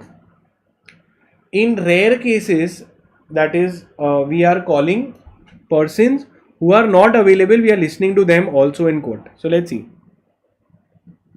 So what are we seeing? That statements by person who cannot be called as witnesses. Why they cannot be called? Because they are not available, they are lost, missing, or they are dead. Simple. So this is section number 26. Section 26 says that it is an exception to the hearsay rule. Normally hearsay rule and hearsay evidence is not brought, is not allowed. Hearsay evidence means what? If I say I have heard and I don't come before court, not allowed. A person only who has direct evidence is allowed to be brought before court and they have to come and testify. So normally person having direct evidence will have to come to court and state or mention it. That is called as direct evidence. This is how normally it is done. If you have to direct evidence, come to court and speak. Now here we are taking the evidence of someone who is not available, not going to come to court. So let's see why. It allows statements made by persons who are dead. So just before dying, the person made some statements. This is called as a dying declaration. Under section 26, it is allowed. Like if A is murdered, just before dying he said B stabbed me. So this will be taken as evidence in court. So normally hearsay evidence are not allowed. We don't just hear, court will tell the party to come forward. Here the party cannot come forward because they are dead. So A is dead now. The statement is admissible under section 26 because he is dead, and statements by person who is not available anymore. Missing, incapable of giving evidence now, okay, etc. So they will be taken. So section 26 brings certain value statements. So these are valuable statements. They shouldn't simply be lost because the witness cannot be produced in court. So section 26 says that valuable statements should not be lost because witness cannot be produced in court. Why? Because they are dead, missing, incapable, or not now not physically fit to give evidence. So we are going to see all the points. Now section 26 is about statements by persons who cannot be called or brought to court to give their statements. So there are a total of 8 subsections. How many subsections are there? 8 subsections. You can remember 8 points, and they are all very, very simple. Let's see. Your section 26 subsection 1. What does it talk about? Statements by persons about cause or circumstances of death. This is called as dying declaration. Dying declaration. So a person has given a statement about what caused his death. So a person is giving a statement of what caused his death. This can be taken as evidence under section 26. Statements will be taken. He cannot be called as a witness. Why? Because he is dead or missing or unavailable. So before dying, A stated that B shot me before robbery is covered. Section 26 subsection 2 says that statement by a person in the ordinary course of business. So now always you see the word, they will be writing deceased, deceased, deceased, deceased. What does deceased mean? That they are dead. So if a accountant is there, he is dead now. The accountant in the ordinary course of business used to maintain some books, and in that book it is written that payment has been received from C. That can be taken as evidence. So statements made by a person in ordinary course of business, the normal course of business, he was maintaining his books of accounts, and in that books of account it has mentioned that the payment has been received. So it will be, that evidence will be taken. Section 26 subsection 3, statements made by the maker's interest. So any statement, as we saw, I told you first also that the rule is any negative statement you say, they will take it, because you're voluntarily saying a negative statement, they take it. Positive statement, they don't give that much weight, because everybody will say positive only about them. Nobody will say negative statements on them, okay, about them. So negative statements have bigger value. So anyone making a statement against their interest. So deceased person, a person who is dead now, has signed a letter acknowledging that he owed the money to B. So here he has made a statement in a letter that he has a loan pending to give to Mr. A, that will be taken. Section 26 subsection 4, statements about a public right or custom. Now remember, for custom there are multiple points. Custom, again here also it comes. Okay, so I'll write common points together. That your custom is there, your also custom is there. Simple. That statements made about public right, customs in general interest. So a deceased villager had stated that the pathway had always been used by the public. So a statement by a villager saying that for many years this was being used. So now he is dead now, but he had made a very credible, trustworthy person has said that it was being used as a used by the public. The well was being used. We will take it as evidence. Section, and this also we see any documents about a custom. So any land deed signed by the deceased saying that the villagers had a customary right to water from well. So again similar point is, we have got a document which is acknowledging a custom. Here we are seeing a villager, a statement by someone who is saying that the custom exists. So both of them will be taken. Okay. Now section 26 subsection 5, that a statement made by a relationship blood. Now these two are also similar points, so I'll highlight it similarly. Okay, so we have this, that section 26, statements about blood and statement about relationship. 2 times relationship is there. So for example, if someone is saying about their blood, their marriage or their adoption, statement that if someone says just before dying, all these people just before dying, they say that he was my adopted son. So that will come here. Section 26 subsection 5, it can be taken. Why? Because the person is no longer available. If one person says that before dying they say that these two were my brothers. So a deceased grandfather's will that recorded that X and Y were brothers. So statement about the relationship between deceased person. So 2 deceased persons are there. Grandfather saying that Mr. X and Y are brothers, that he and Y were brothers, is to be taken. Then subsection 8 says statement by group expressing feelings or impression. So a statement by a group of persons saying that a group of persons are witnessing something, they look something really bad is there, and everybody, the entire crowd is saying something, the statement of the crowd can be taken. So spectators at a market commented that the caricature, that the drawing displayed in the shop was defamatory. So when we see spectators, all of them having a common feeling that it was defamatory, that feeling will also be taken. Though we cannot call everyone, at least some people saying that everyone felt like this. So we have 8 points. Let's look at the 8 points. First one. Okay, so we'll go here. So first one we are seeing statements which will be taken as relevant. First is a statement by a person with respect to the cause of his death. Second, a statement by a person who is deceased with in a normal course of business. So statements made in the ordinary course of business will be taken, like the accountant maintaining a record that payments have been made.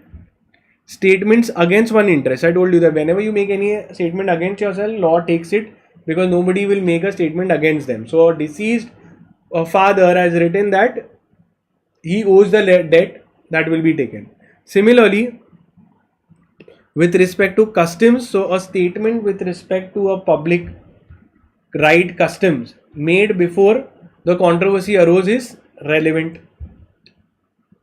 Next is a statement about existence of relationship. So with respect to blood, marriage or adoption, a statement, okay, will be taken. Like a deceased uncle has said that this person is an adopted son, will be taken. A statement between relationship, now again statement is there with respect to the relationship, will be taken, and you come to know the relationship through the documents. Told you documents in customs also are covered. So statements written in deeds or documents etc. with respect to existence or non-existence of a custom will be taken. Any statement by a group expressing the feeling or the impression about an issue in question is permissible. So spectators at a market saying that something is wrong will be taken. So statement of groups of person expressing their feeling of what they have seen is allowed. Okay. Then this point, section number 28, we've already done somewhere. Okay. Similarly, statements under special circumstances, section number 28, entries in the books of account, whether it is maintained in electronic form in the ordinary course of business, are relevant. So we saw that the accountant maintaining a record in ordinary course of business, even if it is in electronic form, are permitted and taken as relevant evidence. Okay, so all this is also the similar points are there, not very important. Now we see relevancy of opinions of third party. Opinions of third party. Okay, now very simple. Normally a opinion of a third party will be taken when they are experts. When they are experts. Now experts can be divided into two categories. One is subject matter experts. Subject matter experts. So for example, a expert in ballistic science, where they talk about guns, is to be taken. Or an expert could be a doctor, or expert could be with respect to a foreign law. So whenever we have a doubt, we can call in experts to give an opinion. For example, in case of a car crash, an expert engineer coming and giving their report on accident report, that will be relevant. And the other one will be with an expert in respect to relation. For example, the friend, family, etc. So when it comes to handwriting, to identify that this is my daughter's handwriting. Okay, so that will be coming. Very simple. So opinion of third parties, opinion of third parties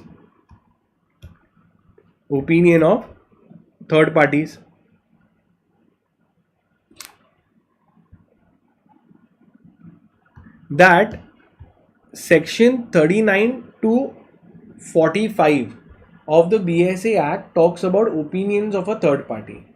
The general rule is opinion of third party is irrelevant. Normally we never take. Okay. and opinions are never taken by law. However, in matters of special interest such as technical knowledge, personal familiarity, whether mother will know the daughter's sign, they can be qualified as experts. So we will see.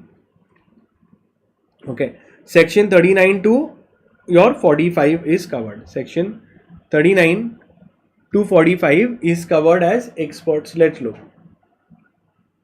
First one is section 39, opinion of experts. That court may rely on the opinion of an expert of a foreign science, handwriting expert, anyone, your engineer, software engineer. So they will be called. So a handwriting expert can be called in a forgery case. A foreign lawyer can be called in a foreign, a matter which is cross-border matters, cross-border merger case. With respect to medical record, we can call a doctor. So all of them are experts. Section number 39. Now that is relevant. They are expert. So expert opinion is relevant. Okay, it's a relevant facts in issue and relevant fact that will be taken. Even the doctor, if he said that yes, it is caused by poisoning, the death is caused by poisoning.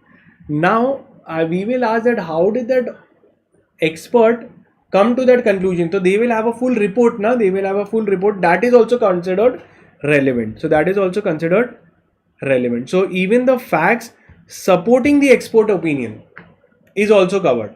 So facts supporting, so basically you could say his research paper will be also covered. Now even facts, if I say that this expert has come in, he has given this report, the other side can come, give some facts contradicting the expert opinion. So that will also come. For example, in the expert opinion, the engineer has said that poor quality cement has caused the building collapse. Poor quality cement has caused the building collapse. This is the report. Now if someone is coming forward in defense, the lawyer is coming and saying that listen, the same cement did not collapse other buildings. Okay, that it was relevant to show that other buildings using the same cement did not collapse. So it contradicts the expert opinion, that is also allowed. So any fact supporting or contradicting the expert opinion is also allowed. Third, I told you when the parents can verify the signature. So section 41 talks about opinion as to handwriting and signature. Opinion of a person acquainted with the person's handwriting will be covered. So your parents will know that it is your handwriting, right? You will know your parents' handwriting. Similarly, if you want to know that whether this director signed or no, so any person, staff who have seen his handwriting can verify it. Section 42, opinion as to a custom. So opinion of a person likely to who has knowledge of the customs, an elder of the village who knows the custom properly, who knows the religious matters properly. Like the next one is also very similar. This is also custom and this is also with respect to usage. Opinion of a person with a special knowledge about usage of any local terms, regional beliefs, a religious leader can his statements can also be can be treated as experts. Opinion on relationship. So any friend who knows that whether these two were connected or no. So where we want to know whether these two were in relation with each other, they were in love with each other or no. So any of their friends, her best friend can tell that yes, he was a boyfriend. So opinion of a person which has a special knowledge of the relationship is relevant. Family members state that X and Y were friends is covered. So grounds of opinion. Similarly to that expert opinion, the grounds on which the relevant opinion is based is also covered, like those supporting reports, etc., which is there. So they repeat a few things, but more or less it is the same lines. So section 39 to 45 talks about expert opinion. Section 39 is the main one, which says that court may rely. The court is not bound. Okay, court may rely on expert opinions. Then even facts supporting or contradicting expert opinion are also allowed. Handwriting is also allowed with a person who is acquainted about the handwriting. A general custom is also allowed. 2 times reviewed custom usage. Relationship. So any person who has a special knowledge about the relationship, like a girl's best friend, might know whether they both were she and the other boy and girl were connected or no. And last one is grounds of opinion. So expert along with the architect giving supporting papers will also be covered. So this is also done. Okay, expert opinion. Now we come to very simple things, but very important also. Evidence cannot be given of certain things. For example, they are called as, so evidence, if it is there, they will take it, they'll tear it. Evidence of these things cannot be given. Okay, so they are all called as privileged communication. What they are called? They are called as privileged communication. Sir, what is a privileged communication? It is from your section 127 to 134. 134. What does it talk about? It says that evidence cannot be given of such facts. Even if it is facts, court will say we cannot take it, it is against public policy. Husband wife, example, husband and wife communication. Court will say that even what they have done in their marriage life, what they have cannot be taken in court. Second, in between a legal counsel. So maybe when a lawyer and a client comes and tells the lawyer that yes, I did it, please help me. This cannot be taken as evidence in court because they want to preserve confidentiality. They want that certain marriage institution should prevail. So very simple. Then again, another thing is what has been done in army. In army for defense of India, any kind of strategic plan for war, etc. They are privileged communication. Evidence will not be taken, nor it is allowed to be given of such things. Let's see. So facts of which evidence cannot be given. This is called as privileged communication. So these communication are privileged, secure. Evidence about these communication is not allowed to be given in court. Okay. Now, these facts definitely might be relevant, cannot be given in evidence in court. They are legally prohibited to be given. Why like that? Due to rules of public policy, confidentiality, protecting public interest, and maintaining trust in certain relationships. If this is allowed, then nobody will ever give a will not open up to their lawyer. Okay, they will not open up to their doctors. So let's see. Section 127 talks about evidence of judges and magistrates. So whatever a judge, now first they start off with judges, that a magistrate cannot be asked to justify his legal judicial decision. So a judge or magistrate cannot be compelled to give evidence of his conduct in court or what made him give the judgment unless it is ordered by a superior court.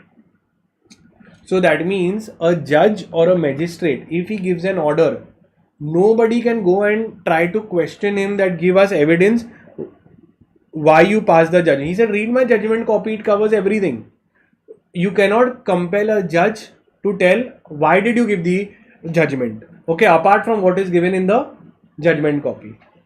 It is privileged. Whatever he has done, whatever he has taught, whatever he has researched is basically more than privilege. It is more about respecting the judge and magistrate. Otherwise everyone, why you gave, tell. So they say no, it is confidential. Whatever I have to give, it is in the judgment copy. Read it up. Next,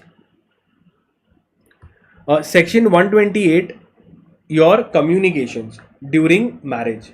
So communications between husband and wife, as I told you, during marriage is not allowed. They are considered to be private conversations, not allowed. Section 129, evidence as to state of the affairs. Okay, evidence as to state of affairs. So unpublished, so officer cannot disclose unpublished defense report, as I told you, army. So unpublished official data cannot be obviously disclosed. Okay, so unpublished official records cannot be asked to be disclosed except with the consent of the head of the department. that is also confidential. Similarly, similar point is for police officer also. Official communications made from a police officer, from a senior, is also confidential, cannot be disclosed without your departmental permission. So any confidential report received from a superior, police officer, and these two are same points. So here also officer, it is with respect to defense. Here it is police officer is covered. Any report or any kind of information he receives from his senior is confidential. Now next one is source of information cannot be disclosed. So any information you cannot ask about the informant who gave the information to the police. Okay, so if you see news media, so many times they say that we have got on our sources based on reports or sources received. You cannot ask who those sources are. Similarly, in for police officer also, source of information of the magistrate or police officer need not reveal the identity of the informant. So this is also privileged communication. You cannot ask that who gave the information to the police officer. And then comes professional communications. So professional communications between advocates and clients. Advocates cannot disclose the confidential advice received or given to the clients. Confidential communication with the legal advisor. So similar point, confidential communication with the legal advisor cannot be disclosed unless the client testifies. A client testifies about the legal advice, court may permit it to come. So in one exception they have given that if the client wants to go and tell that this wrong advice was given to me by the lawyer, that is allowed. So confidential communication with the legal advisor cannot be given unless the client wants to testify something. So again, if we go back, judges and magistrate cannot be compelled to give evidence. Marriages are protected. Communication between husband and wife are not allowed.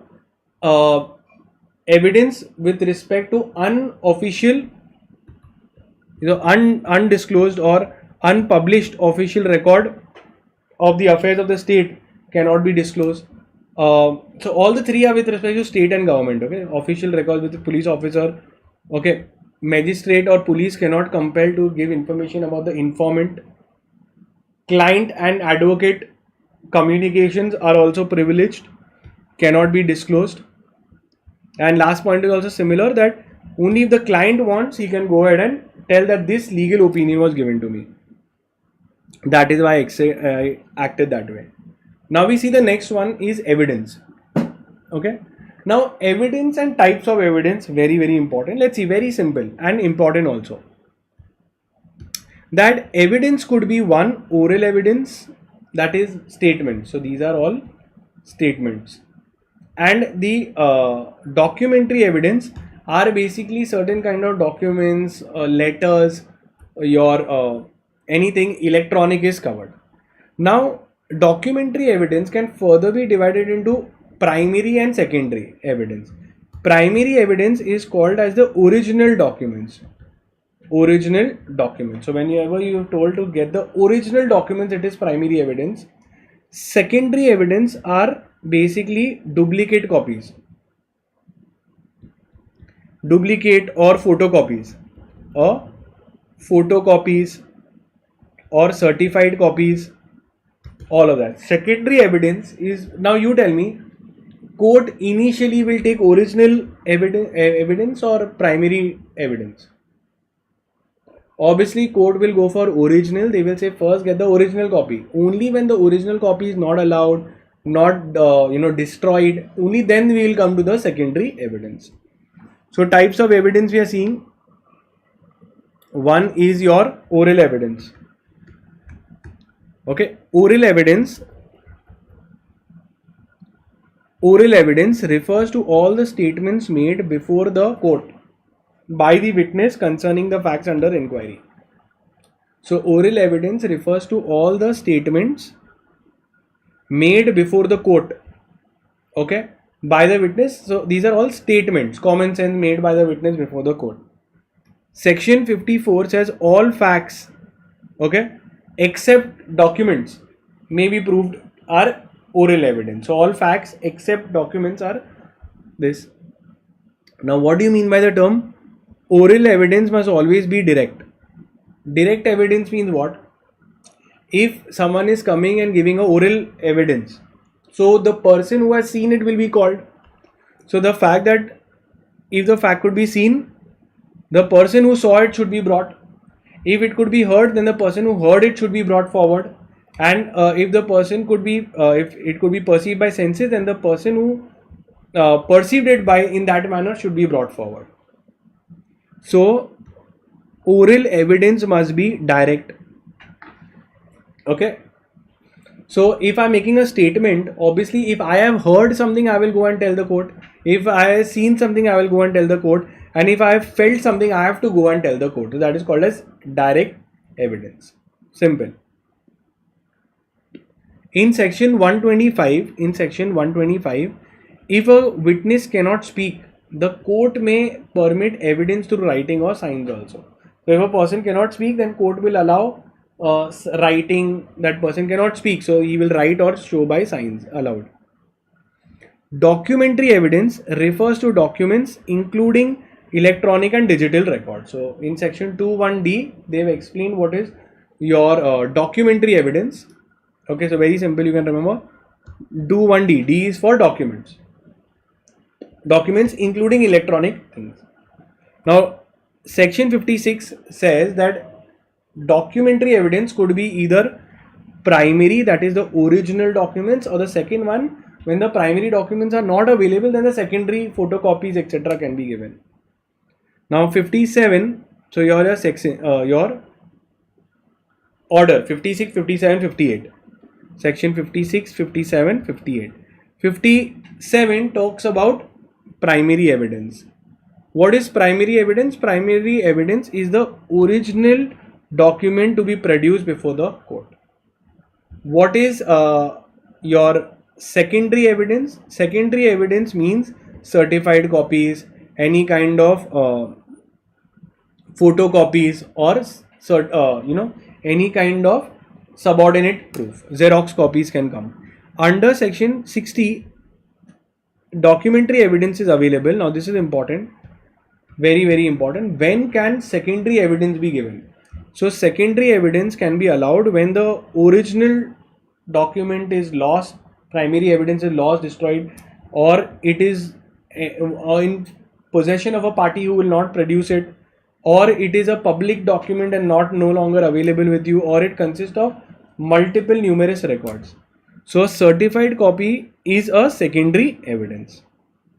Now court has also allowed in the documentary evidence, they've also allowed section 62, 63, they've also said that email copy can be removed and it can also be considered to be documentary evidence. Simple.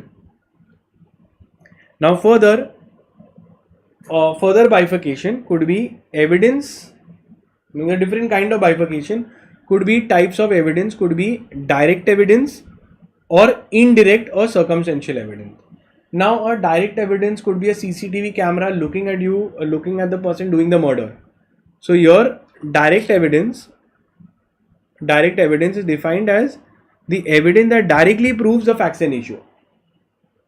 So direct evidence is something which directly proves the facts and issue. Whereas circumstantial evidence is those evidence which are not direct. It is a part of indirect. It's a part of indirect evidence. In this, what happens? We have not seen the person do the crime, but we have seen the person running. We've seen the person purchase the weapon. We've seen the person in anger. So all these things are surrounding facts. And in circumstantial evidence, most of the cases today in India, nobody does a crime in broad daylight or in front of camera. Most of the cases are resolved by circumstantial evidence, by the surrounding evidence. It does not directly prove whether you've done it or no, but it gives you evidence of other facts which will help you infer whether the accused is guilty or no. So it gives you other facts which will help you know whether the accused is guilty or no. So again, what is direct evidence? Okay. So a direct evidence, oral evidence must be direct, as we saw. If someone has seen, he only has to come. direct evidence is that directly proves the facts and issue.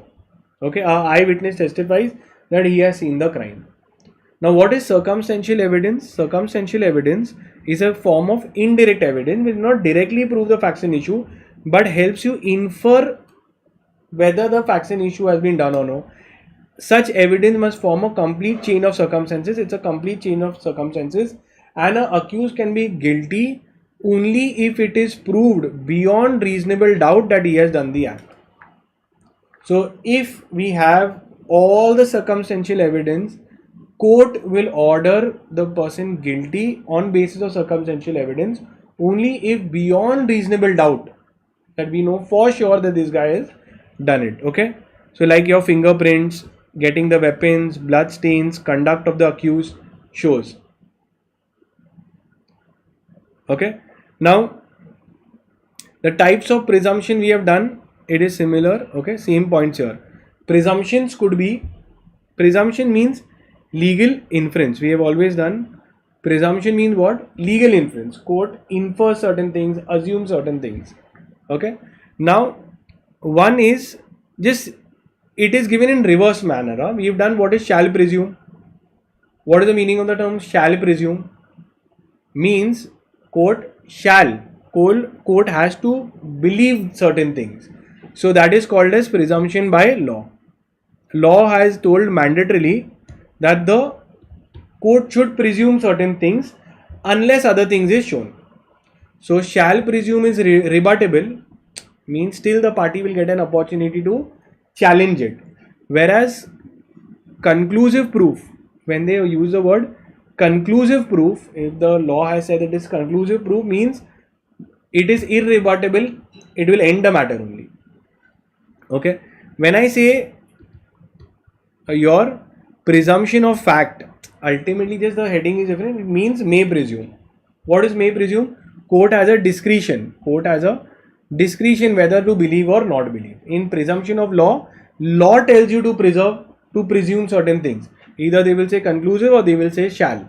In may presume is like court has a discretion to believe or not believe. So presumption of fact is about may presume, and presumption of law is about shall or conclusive proof. Simple. So we know all the three we are done. Just remember, presumption by law is under these two categories will come, shall and conclusive, and in fact may presume will come. Simple.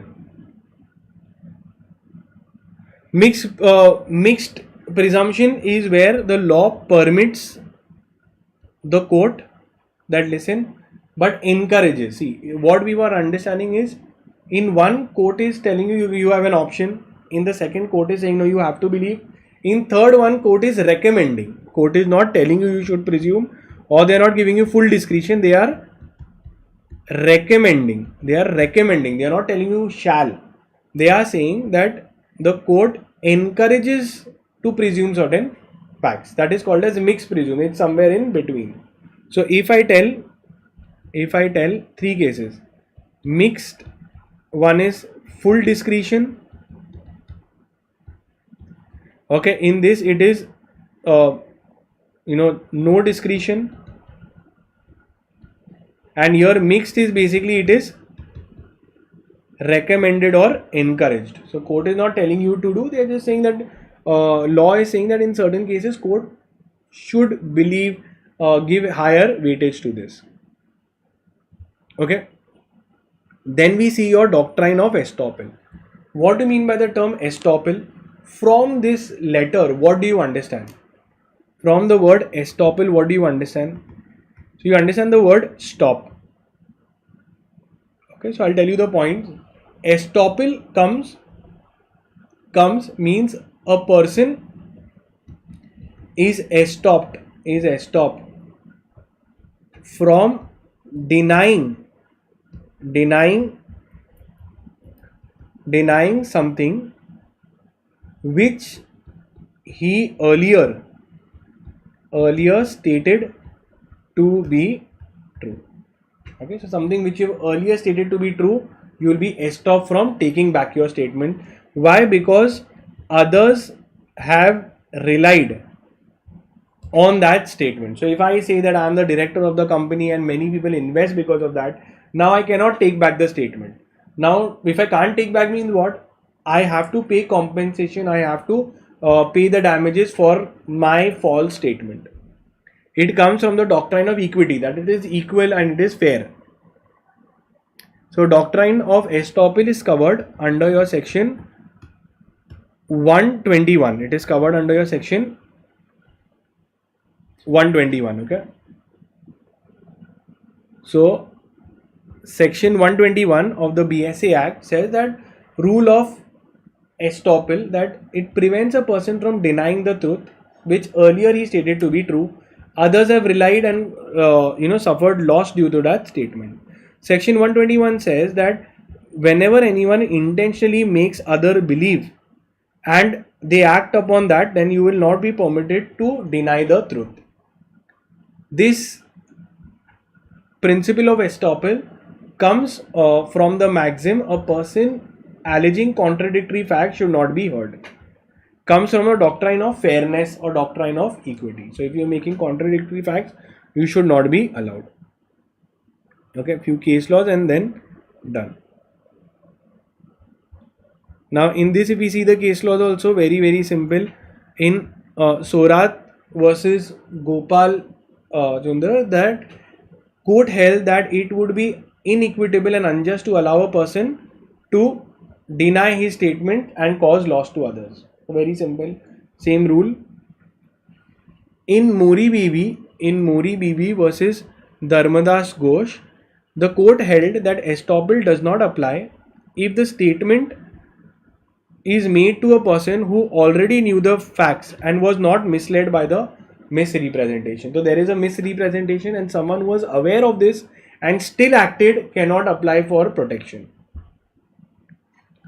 Then comes in Biju Patnak University versus this, estoppel also applied on the university, where the university told that you can, if you give this paper, you'll get the degree. Then the degrees were not given and they were saying that you have to give more exams. The court held that the university was stopped from refusing the degrees as they earlier told the students that they will get the degrees on completing the examination.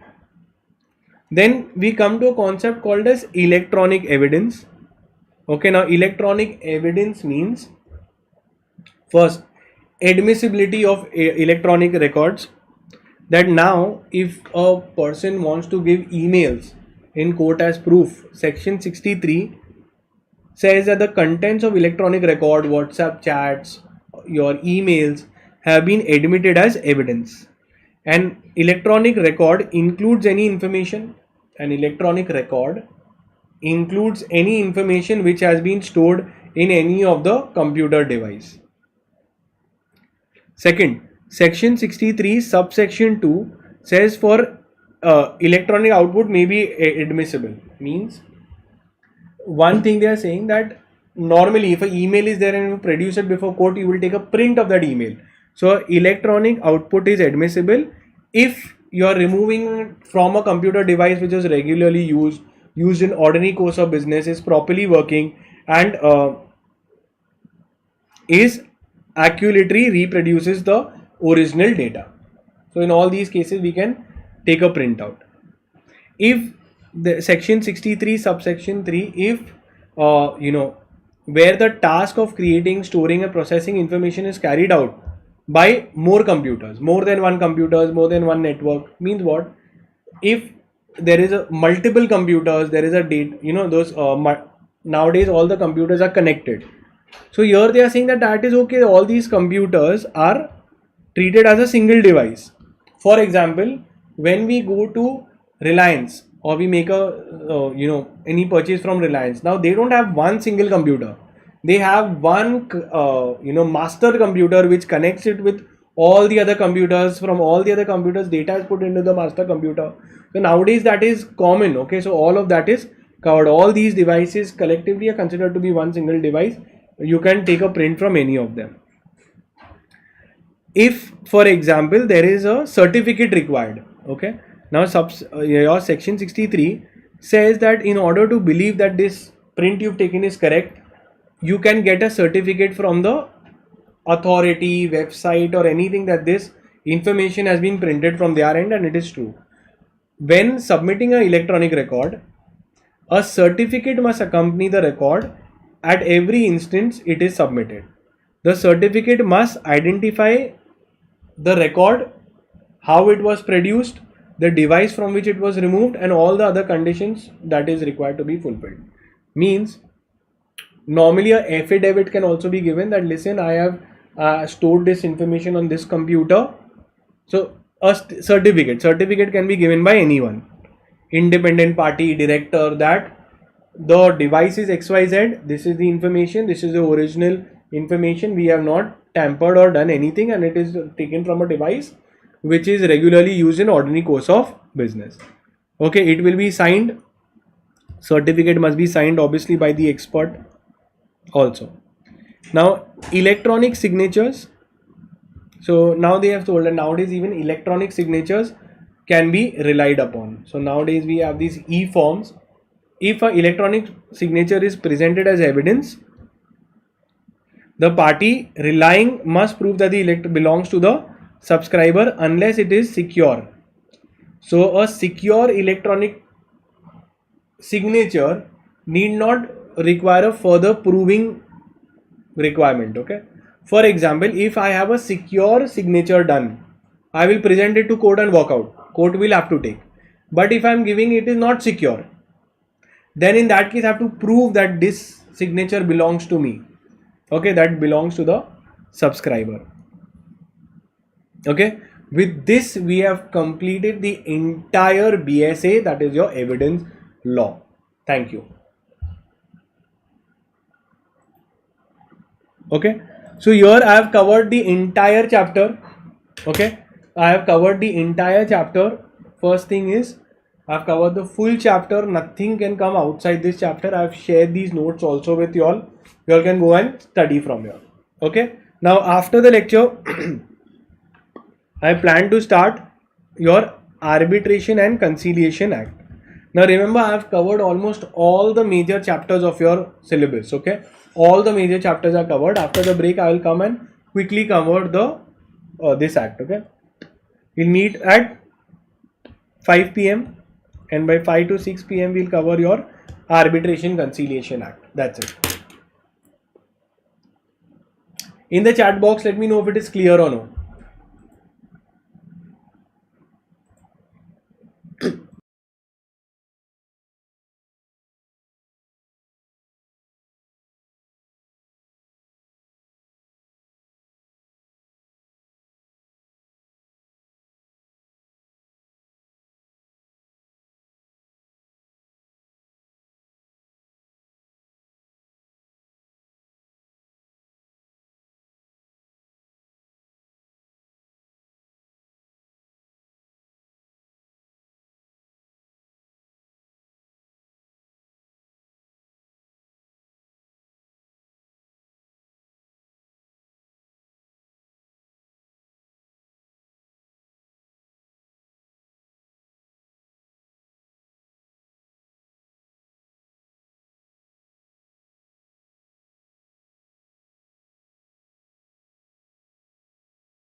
Hi guys, am I audible and visible to you all? Please put in the chat box so I can quickly start. Okay, so am I audible, visible?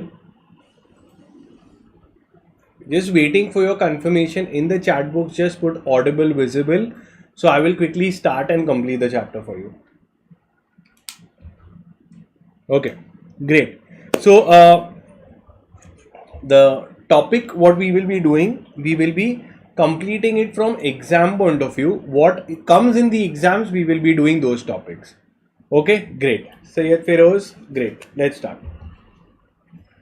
Okay, and also remember I have given you all access in the dream batch to all the lectures, depth lectures in the dream batch. You can study from there as well. Now in this particular topic, the objective is to complete exam oriented important questions only. Okay, so what is important, I will be covering those, which are those questions that come in the exam. So you can take a book, pen, note down the important sections also. Okay, so we'll be starting and completing.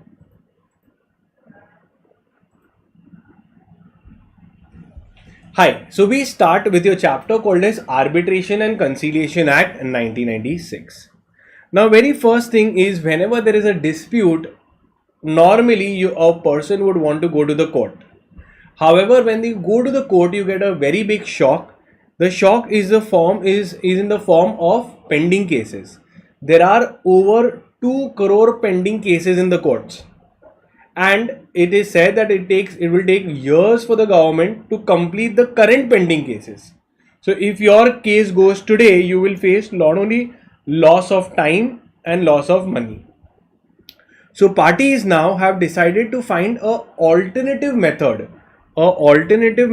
for resolving their dispute. So they have found a alternative method of resolving their dispute. So what is an alternative method? It means methods of resolving dispute without going to court. Some of these methods are your negotiation. First one is negotiation, where the parties themselves try to resolve the disputes among themselves without intervention of third party. This is obviously without intervention of third party, and that is why it is the cheapest or the most economical method. And the first method is always to settle it through negotiation.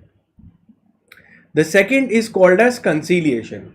Now, what is conciliation? Conciliation is where we try to resolve a matter with the intervention of third party, and the decision is not binding. Okay, decision not binding. So what does the third party do? So the third party resolves the disputes, interpret the issues, lower the tensions, etc., and tries to get an amicable settlement. What is his job? Is to get a mutually accepted settlement. So when the parties have agreed to mutually come down, then they will enter into a settlement agreement. A settlement agreement that will become binding because the party themselves have agreed and written down. Who helped them? The conciliator. Conciliators can be in any number, 1, 2, 3, 4, as many mediators or conciliators you want. Whereas when we do arbitration is when we bring in a third person, where intervention of a third person and the decision of the third party is binding. Now both arbitration and conciliation in India is covered under the Arbitration Conciliation Act 1996. Now this entire act, the object of this act is not only to solve disputes which are of only India, but they also cover disputes which are India and third party is also covered. So foreign collaboration agreements or foreign mergers can also come here. Okay, so when an Indian party has entered into a contract with a foreigner or foreign company, even those matters can be settled. And the third point is to enforce the order. So the order given, the decision given by the arbitrator is called as arbitral award. Now, the entire arbitration was based on the unilateral model law. Unilateral model law on arbitration is what the Indian law was formed. So from basis of the United Nations law on arbitration, we have made our Arbitration Conciliation Act 1996. Now, if we just understand few terms, First, what is the meaning of the term arbitration? If I just try to understand, so arbitration is a process whereby whereby the dispute is resolved with the intervention of a third party.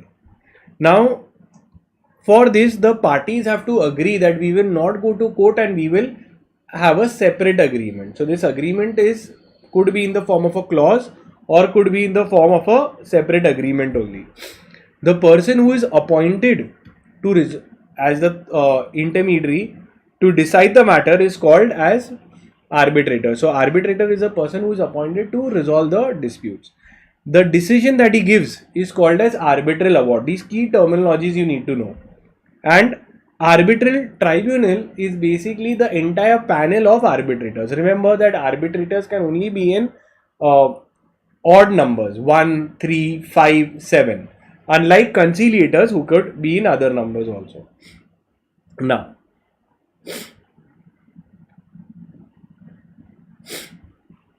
let's begin, okay? Now, before we start, just a few more things are there that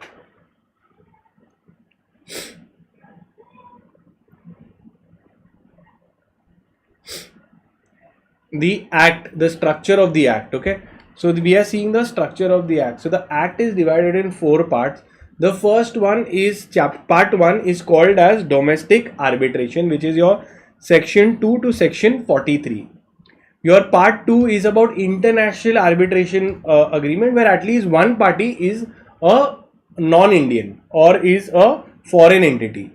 And conciliation is given under section 61 to section 81, where they've also made a separate act, your act which we'll see later, and supplementary provisions are given in your part 4. So the act contains 86 sections. We are concerned most important with part 1 and part 2, okay, which talks about arbitration.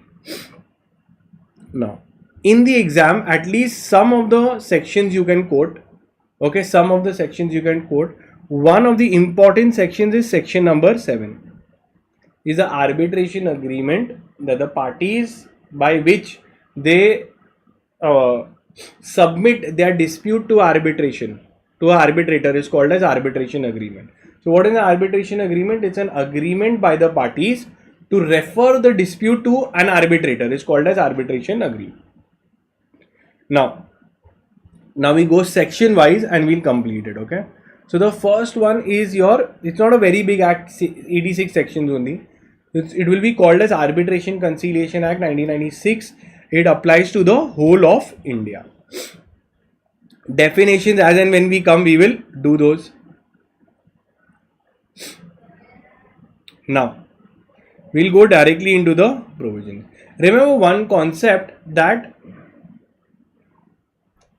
the arbitrators, okay, now suppose if I want to resolve a dispute, I can go to a sole arbitrator.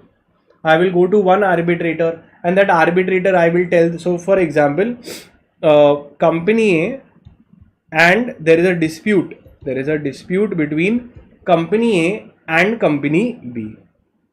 So what happens? They have an agreement and they appoint a arbitrator. Okay. Now the arbitrator normally will decide.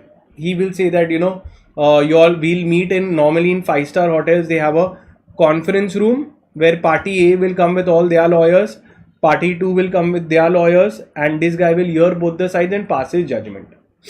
Now, if it is a single, it is a particular single arbitrator, it will be called as ad hoc arbitrator, where there are no formal institution, there are no formal rules made by him. Okay, it will be decided on the spot with respect to the rule, the place, the language that will be spoken. All will be decided on the spot, ad hoc. Whereas nowadays, bigger companies don't prefer to go to ad hoc arbitrators. They prefer to go to institutional arbitrators. Now, what are institutional arbitrators? Institutional arbitrators is an institution having their own procedures for arbitration. They might have their own procedure, own process, language, how it will be resolved, entirely will be decided by the institutional arbitration. So they or formal procedure the parties have to follow in institutional arbitration. Okay. So what is an institutional arbitration? So a institutional arbitration is a specialized body with a permanent character. They get registered. Okay, like your Indian Chamber of Commerce or certain law firms, they have some separate character. Okay, they provide rules for arbitration. They have formal rules, and everyone has to follow those rules only. So obviously, institutional arbitrators are more on the expensive side. Now, as I told you, when we start, the most important section that you need to know is your arbitration agreement.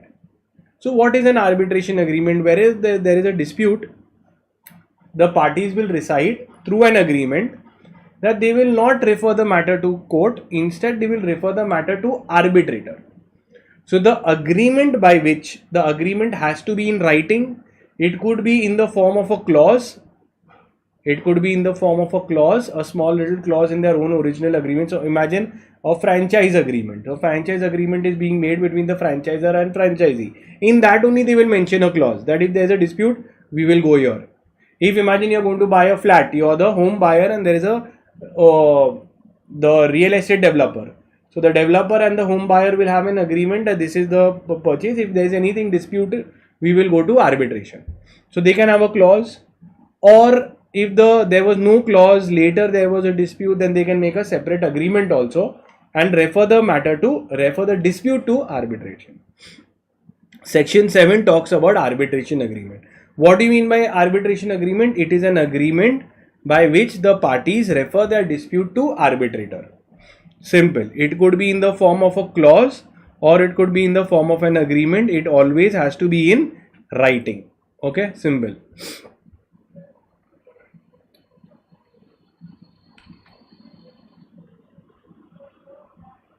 Okay, now we come to section 8 subsection 1 and 2. Now we are seeing section 8 subsection 1 and 2. What they are saying is, if a arbitration agreement exists, let's take an example. Arbitration agreement has been entered, still one party wants to go to court. Is it allowed or not allowed? Arbitration agreement already is there and one party wants to go to court. So the answer is, any one of the party they go, the other side has to raise an objection in the very first statement of defense. Means, if one party has broken the agreement and gone to court, the other side has to, in the very first statement of attack or defense, will say, listen, don't take up this matter because it is a arbitration agreement exists. Then the court's jurisdiction will be barred. See what they have said, that timely objection is important. Okay, party has to raise an objection in the first statement of defense. If a matter which is referred to court and arbitration agreement is in existence, it is a duty of the party in the very first statement of objection, they have to raise this point. Then the jurisdiction of the court will be barred. Automatically jurisdiction of the court will not be barred. So what they are trying to say, that if a arbitration agreement exists and any party goes to court, the other side has to raise an objection in the first statement of defense only. Simple. Now remember one thing, that just like a court can give interim relief, normally here also interim relief can be given by the arbitration tribunal, or if the arbitration tribunal is not made. Let's say the arbitration tribunal is not made, then a similar kind of reliefs can be given. Interim relief is like an injunction, preservation of the sale of any goods, preservation of any property, passing any appointing a receiver, etc. The general rules, like how we pass interim injunction, that is allowed. Okay.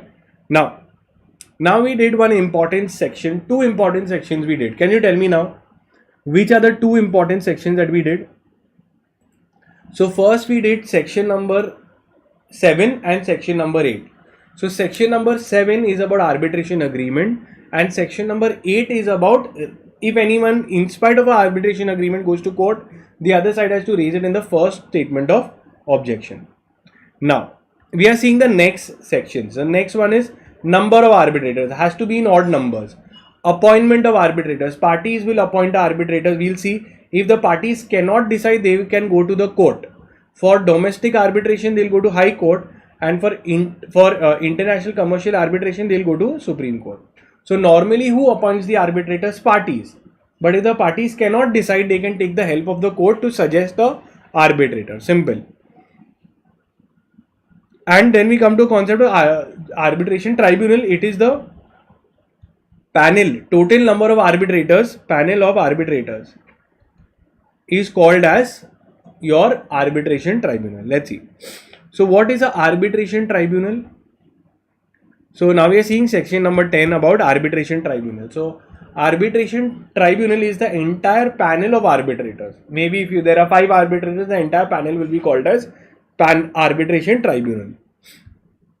Okay. How many it can happen? It can always be in odd numbers only. 1, 3, etc.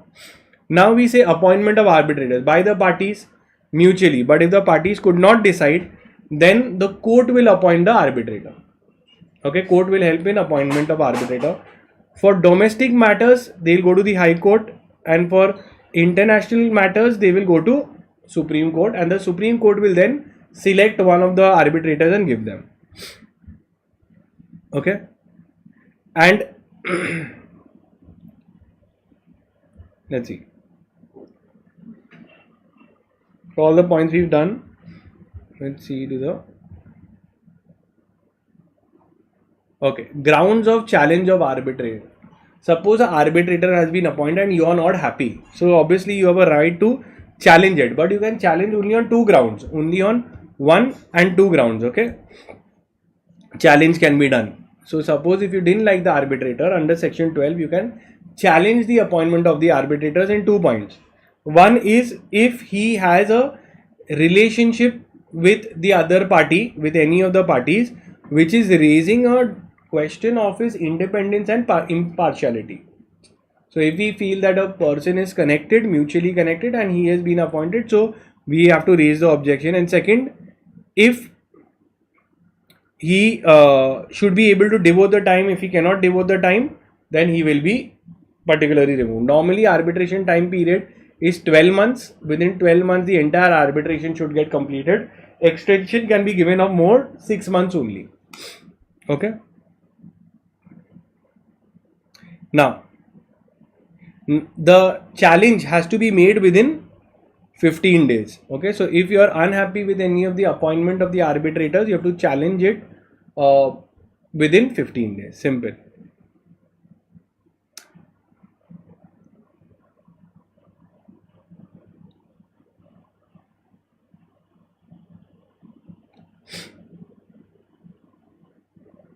Now, very simple, just like a court process, once a arbitration tribunal is appointed, now what will be the procedure to be followed? Very simple. So first one party will come, give their statements, the other one will give their defense. Hearing will be given, oral hearing can also be done. Entire arbitration should be completed within 1 year. Extension can be given of 6 months. On hearing of both the sides, then the order can be given. Okay, after hearing both the sides. If one party does not come forward, then a ex parte order can be granted. Appointment of experts can also be done in case of technical matters, foreign law. Appointment of expert can be done. Okay, court can even take assistance. So the arbitrator can also take assistance of the court to obtain certain evidence if it is there, and in the final decision will be given. So very simple: statement, defense, hearing of both the parties, evidence, expert opinion, then the final decision will be given. Okay. Now, very important. Okay, very important is that section 29A and 29B. So section 29A and section 29B. So what it is, very important. It talks about time limit for giving the award. So what is the arbitral award? It is the decision of the arbitrator. Decision of the arbitrator has to come in how much time? So in normal cases, decision of arbitrator will come in 1 year, which can be extended for 6 months, and that too after 6 months 5% of reduction of fees will be done for per month delay. Means if the arbitrator is not being able to decide the matter quickly, then his salary will be deducted 5% monthly. And for fast track arbitration, where the parties themselves say that they will be regulated by section 29B, in that only and only written arguments can be given. Oral hearings will not be done. Only in exceptional cases where the parties are agreeing and sometimes it is needed, then oral hearing will be done. And fast track matter gets over within 6 months. Simple. Okay, so you have to remember this, that this gets over within 6 months and that gets over within 12 plus 6, 18 months. Now we see the next thing is, if the parties during an arbitration have done an outside court settlement, it is allowed or not allowed? Answer: it is allowed. They will make a written agreement, both the parties will sign, give it to the arbitrator. On based of the settlement agreement made by the parties, the arbitrator will give the order. He will say that I have approved the settlement agreement. It will have the same order as the order of a court. So settlement means that it is not incompatible with the arbitration agreement to encourage settlement of dispute. Means it is not disallowed that if arbitration is there, the arbitrator only has to pass an order. He can always encourage settlement of disputes. Okay, if settlement is done, then obviously parties will have to bring it down in writing, and accordingly the award will be passed on basis of the settlement order. Okay, now we come to a very, very important section which always they keep asking. So I'm doing the important sections 7, 8. We did section number then your 29A, 29B. This is important. Now we come to the next important section, which is your arbitration award. This you should know. Even section 34 is one of the most important sections here. Now sir, what is the arbitration award? So the decision given by the arbitrator, is contained in his award. So whatever decision. Now essentials of an award. So market is important. Again, what are the mandatory things for an award? So the decision of the arbitrator should be in writing. It will be signed by every member of the tribunal. Okay. More than one arbitrator, the signature of majority of the members of the tribunal shall be sufficient, so long as the reasons for any omission of signature is mentioned. So signature of everyone will come. Normally the arbitration award shall give the reasons. So normally they are saying that the award should give reasons for why the award has been given. The arbitration award shall state the reasons upon which it is based. So it will be a speaking award. It will tell why this order has been given. In 2 cases, reasons will not be given if the parties themselves have agreed, or it is a settlement award given on settlement agreement. Simple. Okay, the signed copy will be given to both the parties. Tribunal can also give interim awards. Correction. Now remember, correction, additional order, all can be done within 30 days of receipt of the order. So what is the meaning of that? That correction of an award. Imagine a decision was made and they had some errors. So the parties can bring to the notice of the arbitrator that there has been a error, interpretation error, or any of the part is not being done. Within 30 days, the arbitrator will either correct it. Okay, and if additional award is where certain points are missed out, we are telling the arbitrator that you have not given on these points, so he will give an additional award. Let's see. The award may be corrected within 30 days of receipt of the award. Additional award is if the arbitrator has not been passing decision on some of the points, then those points will be told to the arbitrator that listen, you missed out on 3 points. For those also you pass the decision. So a party will bring to the notice and the tribunal to make an additional award. Okay, as the claims presented in the arbitration proceeding have been omitted. So it was presented in the proceedings, but it was omitted from the award. Means we had presented these disputes to you, but you didn't resolve those disputes. So please pass a decision for those also, and it will be made within 30 days. Simple. Now, multiple times, this chapter is very predictable. It's so vast, but you know that what exam questions they ask. Section number 34 is one of the most repeatedly asked question, which is about when you can challenge the arbitral award. Okay, so this is your section number 34. I want you to note it down. Okay, application for setting aside an arbitral award. So imagine if you are unhappy with the decision of the arbitrator, you can go to court to set aside the order, set aside the arbitration award. That is just like you go in appeal, you are going in appeal. Now you can go in appeal only if you can prove any of these points. First of all, you have to go in appeal within 3 months of receipt of the order, arbitral award. Within 3 months you need to go. Second, the party has to prove section 31 2A, 31 2B that the other side was incapacity of the party, invalid agreement. Means what all problems will I raise? That I was not informed, procedure was not followed, agreement was not there. Okay, all the without the proper notice, arbitrator was appointed. Without proper notice, proceedings was conducted. They do not have jurisdiction. It is the subject matter cannot be decided by arbitration. Okay, so that is there. Or if the court finds that the dispute is not able to be decided, or it is against public policy, or there is a patent illegality, section 34 subsection 2A. Patent illegality means what? There is a very important or a grave illegal aspect in the award. So all these cases the award will be set aside. So if I go to see what all problems I'm raising, party is not proper, procedure is not proper, agreement is not proper, jurisdiction is not followed, it is against public policy, disputes are not arbitrable, and it is patent illegality. Okay, so if you go to see section number 34 states that an arbitration award can be set aside by court only if party was under some incapacity. Okay, it was not valid, the not proper notice was not given, jurisdiction was not followed, and composition was not as per agreement. If the court finds that there is a subject matter could not be arbitrable, or it is against the policy of India, public policy, in all these cases it will be set aside.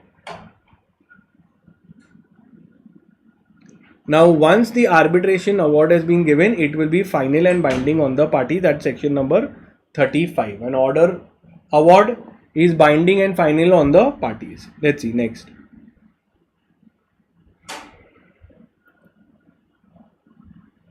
Now they have added through an amendment a very important body has been constituted. Very important body has been constituted, which is called as a Arbitration Council of India.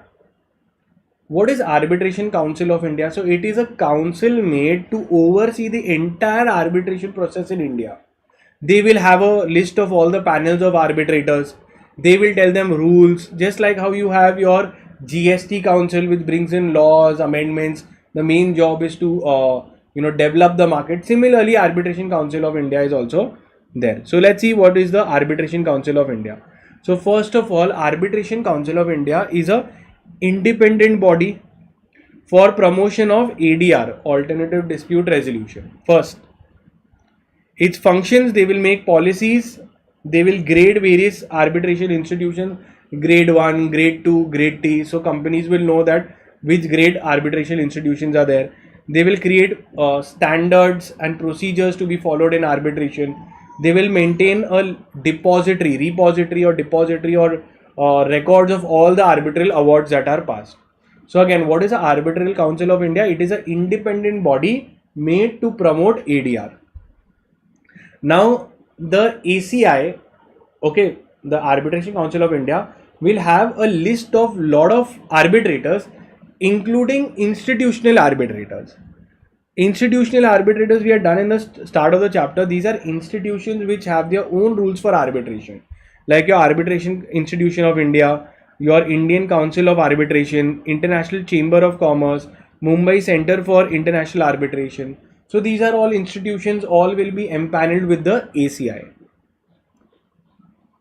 Okay. Now, as we had seen, your part 1 of Arbitration Act was about domestic arbitration.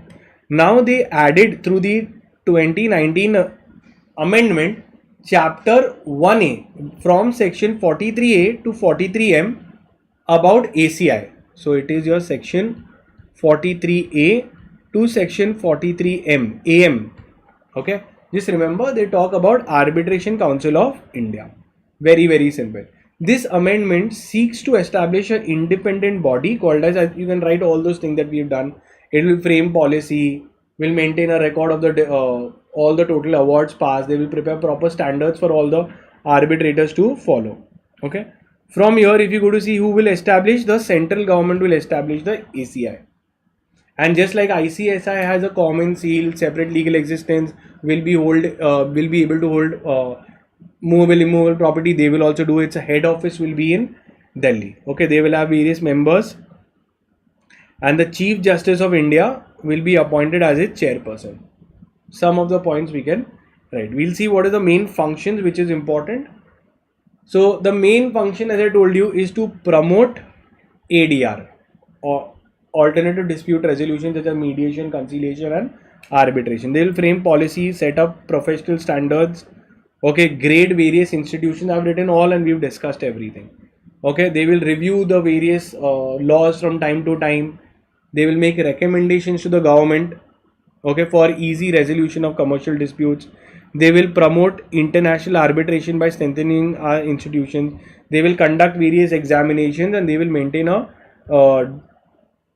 total number of arbitral awards that is there. They will maintain a record of that. They will be a depository of the arbitral award and build infrastructure for arbitral institutions. Done.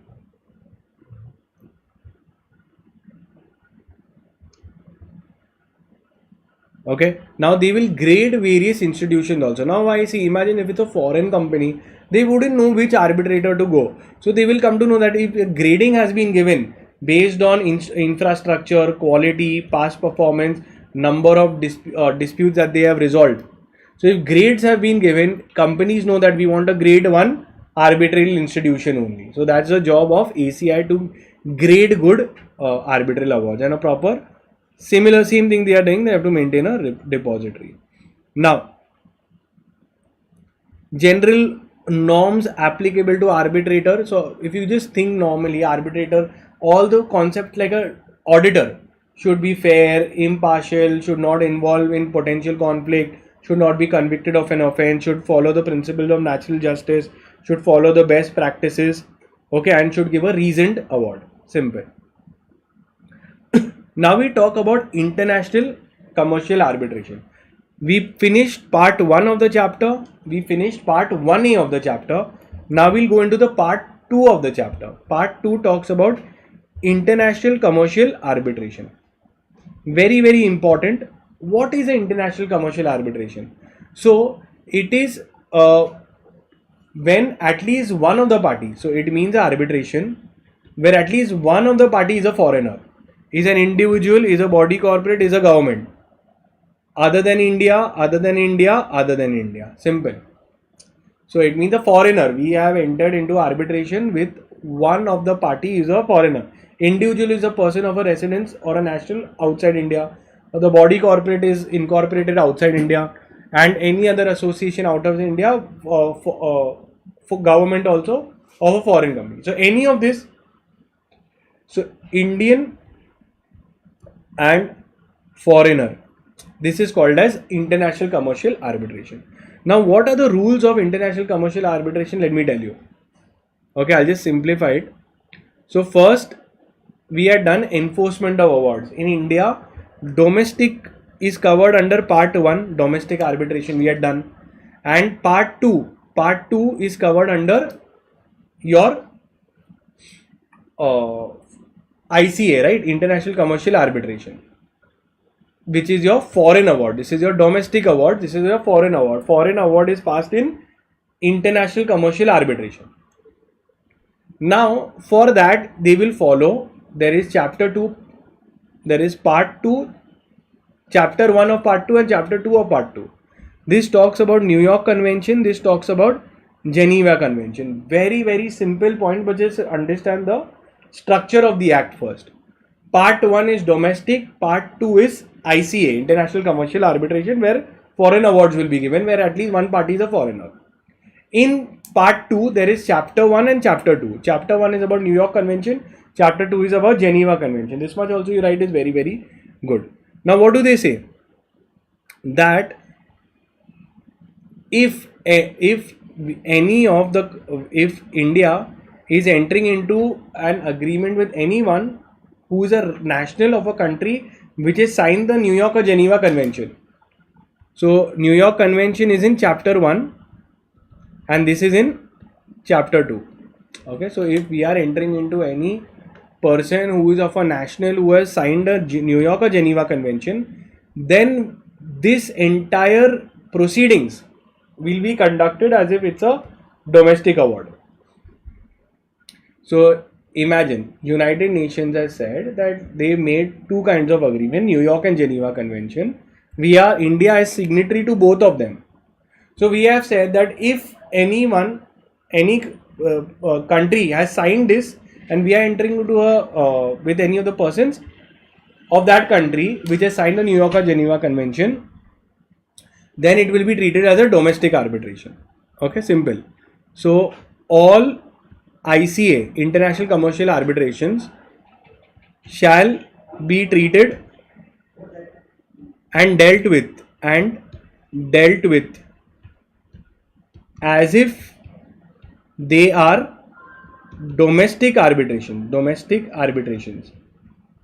If they are signatories to the New York or Geneva Convention. Simple. So we'll just think that we will not differentiate that they are foreigners. We will say that they are domestic arbitration. How court proceeds with the matter, they will continue it. Simple. So you just have to write that, and when you go to the court, okay, so these points I have given that any foreign award, whether New York or Geneva, is enforceable under the act as well. Okay, as long as they are signatories to the New York and Geneva Convention. Now, very, very important for both of them. When you go to the court in India and let's say a foreigner has come, they are saying that we are signatories to the New York and Geneva Convention. So we'll treat it as a domestic award. But court will, before proceeding, they will ask if someone has come to enforce a foreign award. For example, they have got an award in abroad.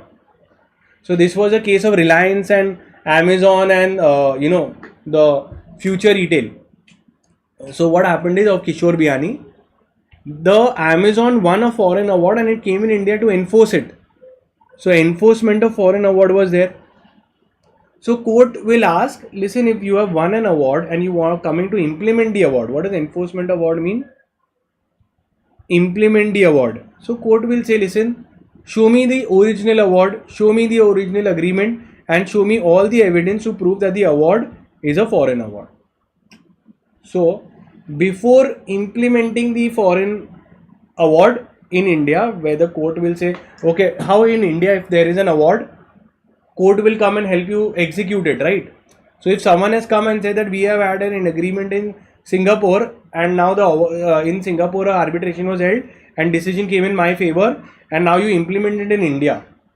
So court will say, listen, before doing that, show me the award, show me the agreement and show me all the evidence for me to understand the case. If all the criteria have been fulfilled, then it will be deemed that it is a domestic arbitration and domestic award and we will implement it accordingly. That's the entire line that you should write. Okay. So only section numbers are different. Internal points all are the same for New York or Geneva Convention. Okay. Then very, very important, matters which cannot be referred to arbitration. So some of the matters that cannot be taken for arbitration are like your matrimonial matters, insolvency matters, criminal offences. All this cannot be taken in arbitration. Dissolution, lunacy proceedings, trust, motor vehicles cases, industrial disputes, revenue cases, matters for succession, etc. Now we are done with your arbitration. We are done with part 1 domestic. We are done with the 1A, which was their Arbitration Conciliation Council of India, and then we came with part 2, International Commercial Arbitration, that is also done. Now we are seeing conciliation. Now conciliation we've also done. It is basically it is less formal, it is informal. Where the third party comes in, tries to settle, he tries to assist the disputants but cannot pass a judgment. It is said that only if the parties agree, then your conciliation has been succeeded. You can have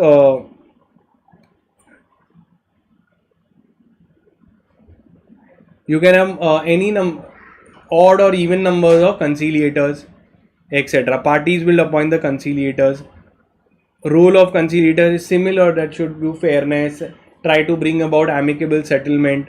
Okay, and after settlement has been done, then a settlement agreement will be entered and will be signed, and that will have a proper award of court. This was a settlement agreement similar to arbitration. They will maintain confidentiality during the agreement. Whatever information they get will not be divulged. Now there is a concept called as mediation. Now mediation is a new concept, and they have brought an act also called as Mediation Act 2023. Sir, what it is? Explain. Very simple. Okay. So first of all, mediation is a type where a third person is involved, but the third person cannot give any decision. They will again, just like a conciliator, try to encourage and settle the dispute. Now mediation, government has now told, I'll tell you the law only, that they have told mediation before coming to court, every single party, every single company has to attempt mediation, where they engage a mediator will try to lower the tension, etc. In conciliation, normally it is more bigger than mediation, because conciliation proper formal suggestions can be given. Here this guy doesn't do anything, he just sits here, tries to interpret the issue, lower the tension. He's a master negotiator. He'll try to bring the common parties and he will close. Now in mediation, understand, law has said that every single person has to do mediation before they come to court. Mediation could be done through online means. In your society also, if there's two fights, someone will come, or mediation panel, that is just anybody can come together and sit and close it. Normally outside court only mediation panels are being set up to resolve the disputes. Court are now encouraging that first go out, so the burden of court will reduce. Let's see what are the provisions. Now methods of resolving of IDR can be of two kinds. Adversarial, where a binding decision is given. This happens in arbitration. Adversarial means the third person gives a final order. That happens only in arbitration.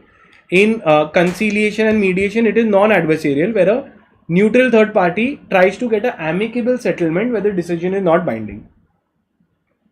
Now let's see the act. Okay, well, let's see the act.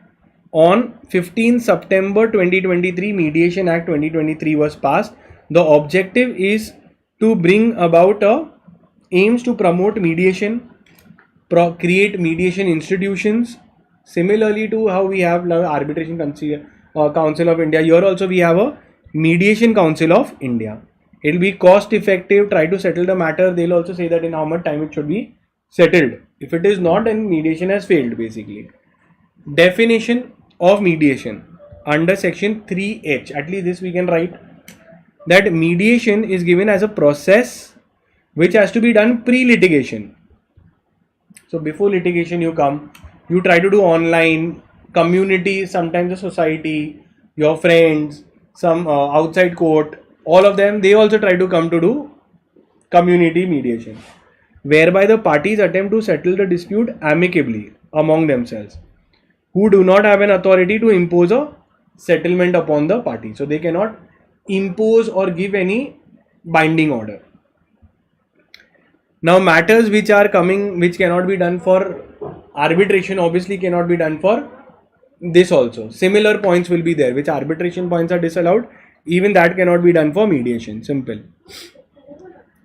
Now mediator will be appointed by the party, or now they have a mediation service provider.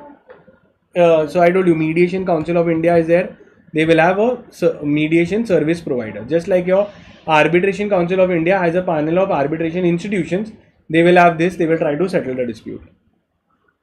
What is the Mediation Council of India? All of this has been set up by a central government only to oversee the mediation process, try to develop the mediation process and try to get settlement agreements. Once settlement agreements are there, then that will be signed and that is binding on the parties, since it becomes a contract.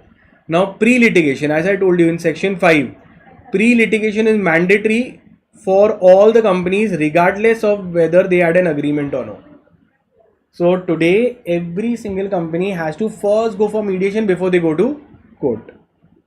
Online mediation is also permitted. Online means what? Through holding through any audio visual ways, chat frames in an electronic form. Okay, so you're having the process through any any medium is allowed. Okay, however, integrity and confidentiality has to be maintained. So community mediators, section number 43. Nowadays communities come together. Maybe you have a religious community, you have your any community is there, they can come in your area. There can be community mediators. They are also encouraged to come. Try elderly people who are there, they might come and encourage to settle disputes amicably. So community mediation allows disputes affecting community peace to be settled through mutual consent through panel of 3 mutual community mediators. Party can apply for mediation. Okay, for example, a neighborhood conflict can be settled through a community mediation. Mediation service providers will be recognized by the Mediation Council of India. Now, very important point is section number 18. Section 18 says the time limit. Time limit to close this proceedings is 120 days, which can be extended to maximum 180 days. 120 days, okay. So mediation proceedings must be completed in 120 days from the first appearance, extendable to 180 days. Okay. With this, we have completed the entire chapter of Arbitration Conciliation Act, including Mediation 2023 and all the important things that come in the exams. Clear? Thank you so much.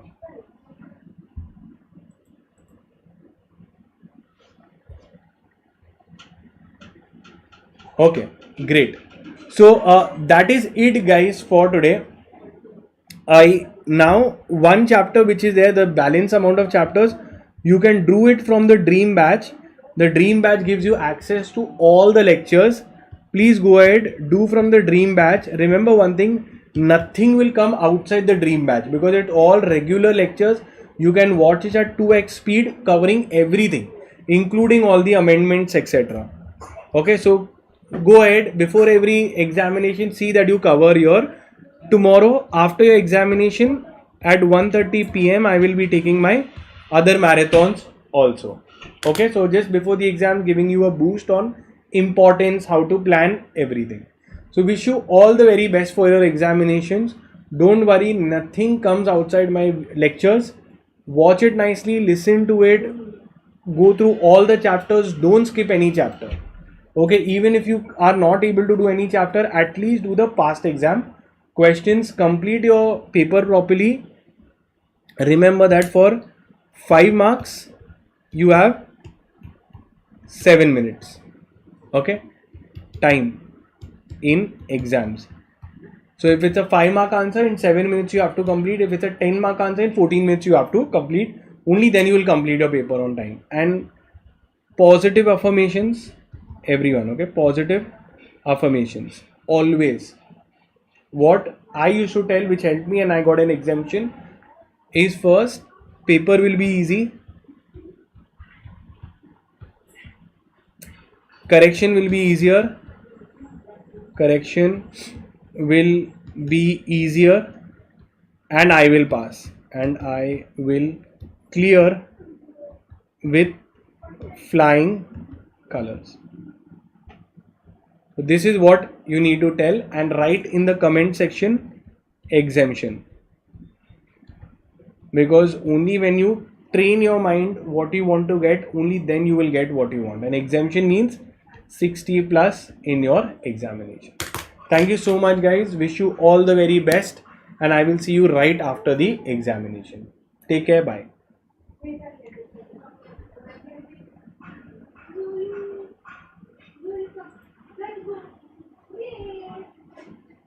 Take care, guys. Bye. Balance you can do from the dream batch.